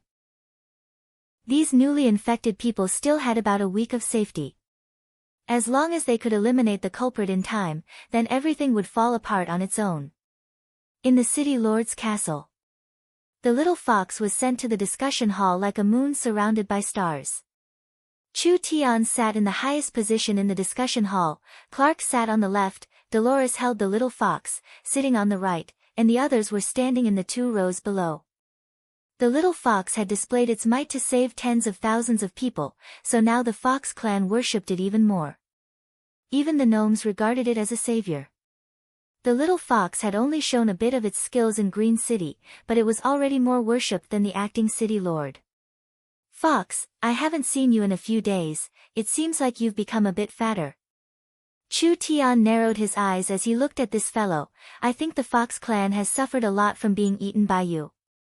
The little fox did not have any manners as it spat on the ground and then raised its middle finger at Chu Tian. To be more accurate, it raised its middle claw. This fox is now the Lord Fei god that tens of thousands of people look up to. Accepting their offerings is already showing them respect, so what do you know? How nerve-wracking. This fox was becoming more and more arrogant. Now even Chu Tian couldn't control it. "Don't waste time, it's time for you to work." Chu Tian stared at it. "The lich's location must be in the southern forest, find it for me." When the plague broke out, we sent out scouts to investigate, but we couldn't find any clues at all. Clark was a bit hesitant. "Are you sure you can find it? Was this matter that hard?" The little fox took out the divine eye and infused it with divine sense, beginning to observe. Chu Tian's eyes gradually turned a pale gold, which was the color of his divine sense. He established a spiritual connection with the little fox, so whatever the little fox saw, Chu Tian could also see. The large forest to the south of Green City had withered and the thousands-of-year-old trees had all died in a single night. There were large amounts of demon beast and native corpses everywhere. They had all been contaminated by some kind of energy and were currently transforming into undead creatures. Before long, these creatures would become an undead army. This kind of contamination was not something that could be completed in a single day. The necromancers had been planning this plan for a long time. "Slow down, it's right here." Chu Tian suddenly called out, "This basin has a barrier, so it's most likely inside. Fox, go in and take a look." Chu Tian locked onto a basin. Because he could feel the aura of the barrier, Chu Tian knew that there was something strange about this place. Although the scene was blocked, the dense death energy coming from inside could not fool Chu Tian and the little fox. The little fox activated the divine eye in its hand and allowed its vision to penetrate into the barrier. Large amounts of gray buildings appeared in its field of view. There were altars arranged in a certain pattern on the ground, connecting together to form a large array. There were several hundred gray-robed masked warlocks currently jumping around on the altars casting techniques. These altars seemed to be built on some kind of ruins. This could explain the source of this powerful energy. The Lich must have borrowed the energy from the ruins to attack Green City, which was why it had such a powerful effect. "We've already found the Lich's lair." A sharp glow flashed in Chu Tian's eyes, but looking at their appearance, this ceremony has already reached its end. In just a few days, the entire Green City will be filled with this death energy, turning it into an eternal land of decay. The surrounding areas will not be spared either, so we don't have much time left." Everyone's expressions were not good. Who would have thought that the situation would be this serious? The shaman sorcerers only wanted to destroy Green City, but the necromancers were even more ruthless. They wanted to pollute the entire area and exterminate all life, turning this land into an undead territory that only the undead could live in. The entire Green City was facing a life and death situation. The so-called no eggs can remain intact when the nest is overturned. Not only did they need the gnome army, they also needed the help of the local powers. It would be best if they called Luza's group over, giving the shamans a chance to atone for their crimes. What was in that basin? Chu Tian felt that the source of the death energy was a very ancient ruin. The Lich had used the ruins to build the barrier and released the death energy from the ruins into Green City. This ruin was not simple. In terms of the intensity of the death energy, it was not weaker than the 10,000 corpse ancient tomb. It was several times denser, otherwise it would not have been able to destroy the large Green City.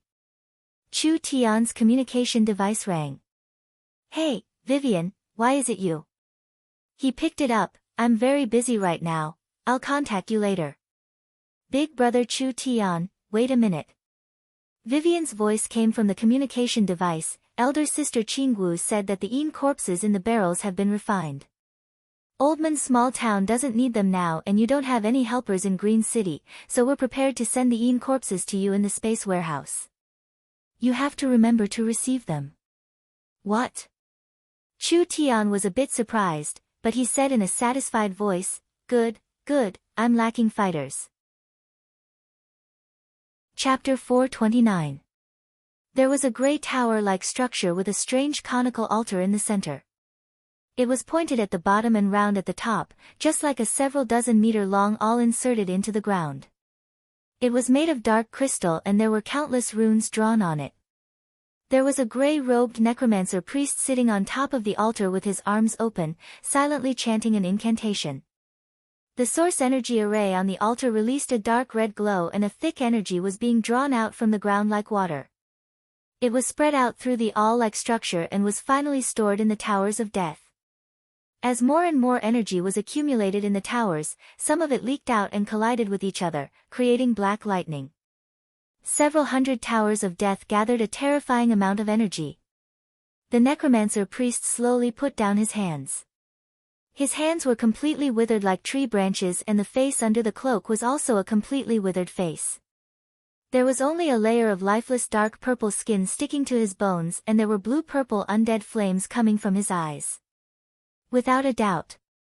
It was not a living being, rather it was a lich.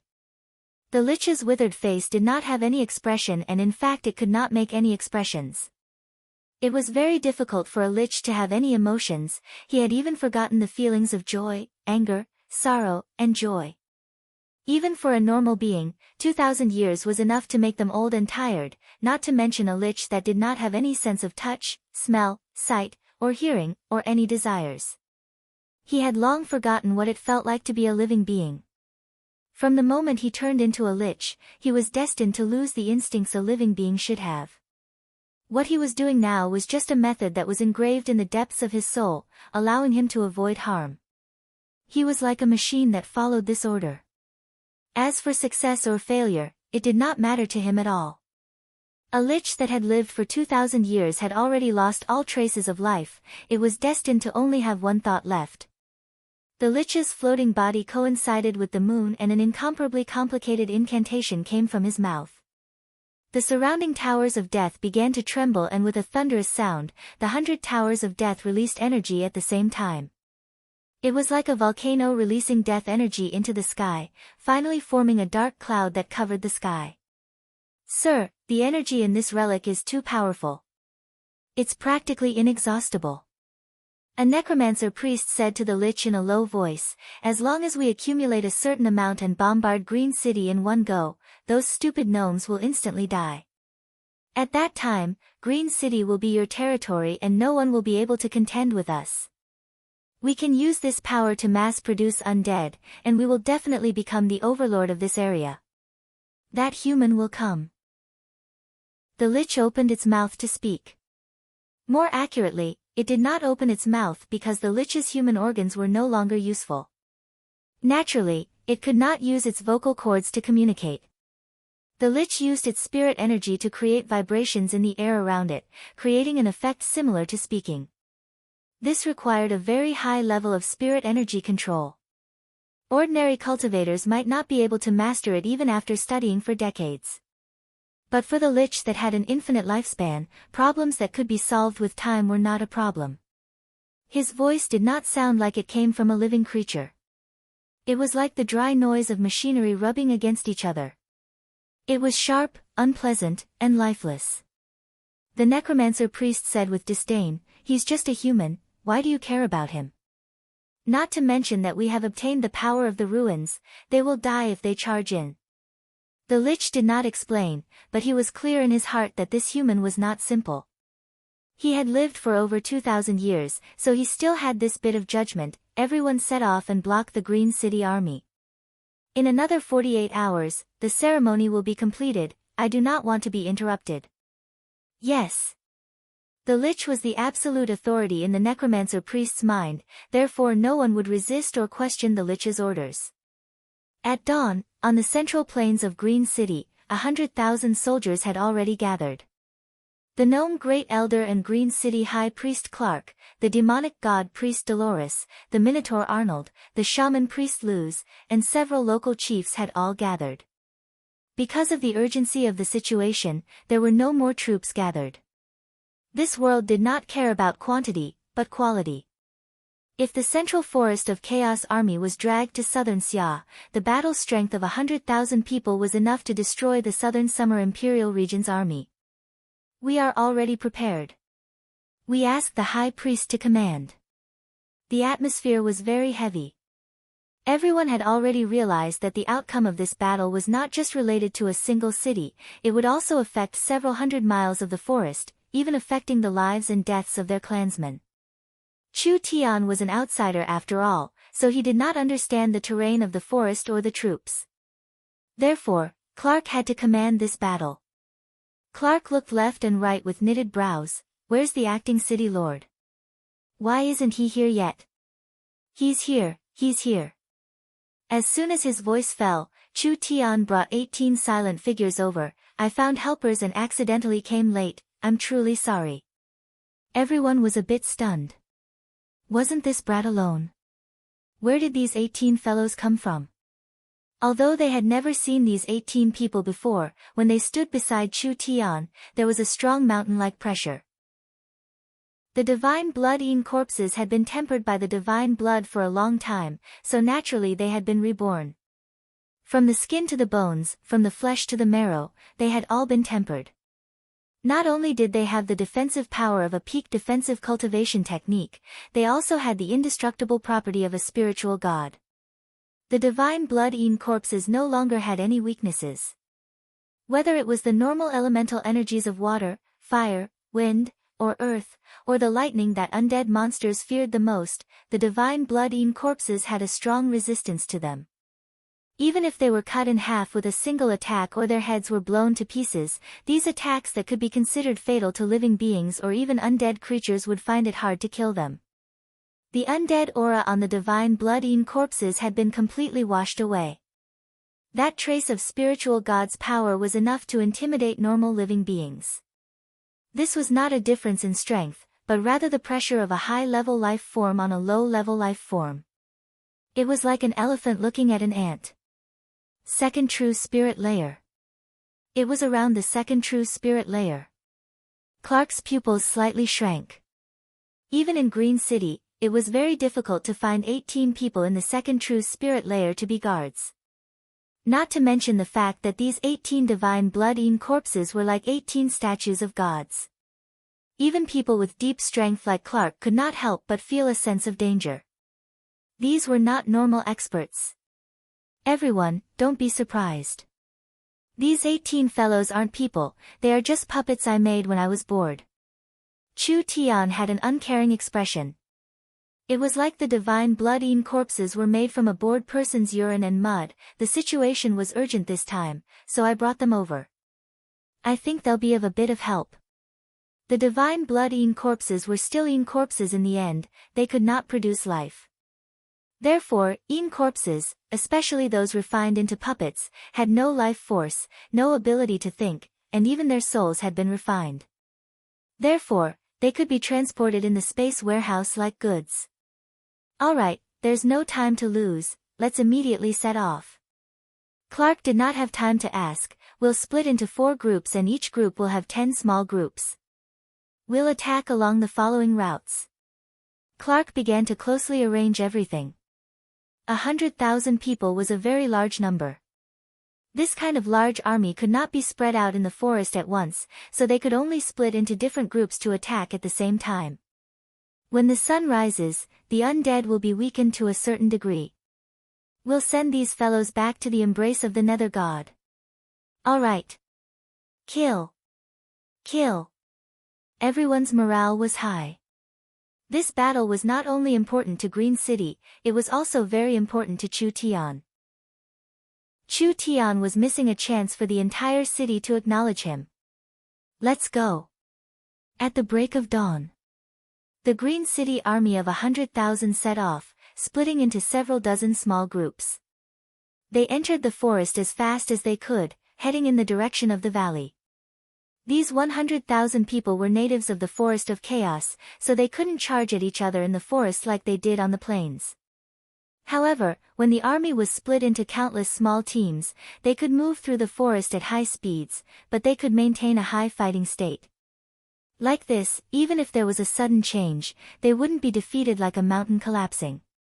Dolores turned around and shouted at Chu Tian, "The withered forest is in front of us." Chu Tian nodded, "Be careful and be on guard." The withered forest was the first forest to be contaminated by the death energy.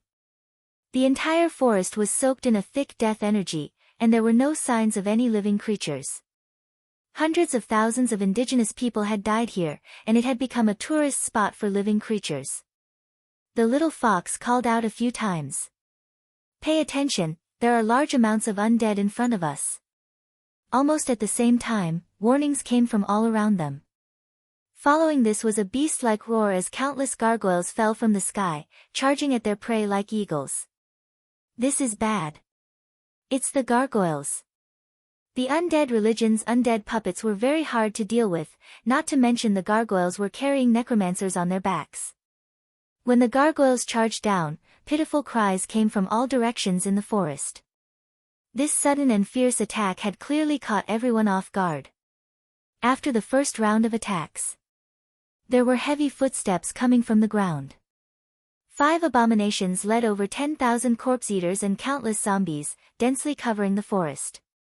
They seemed like they had been waiting for a long time. There were a large amount of them, forming a large defensive line that was used to cushion Green City's attacks.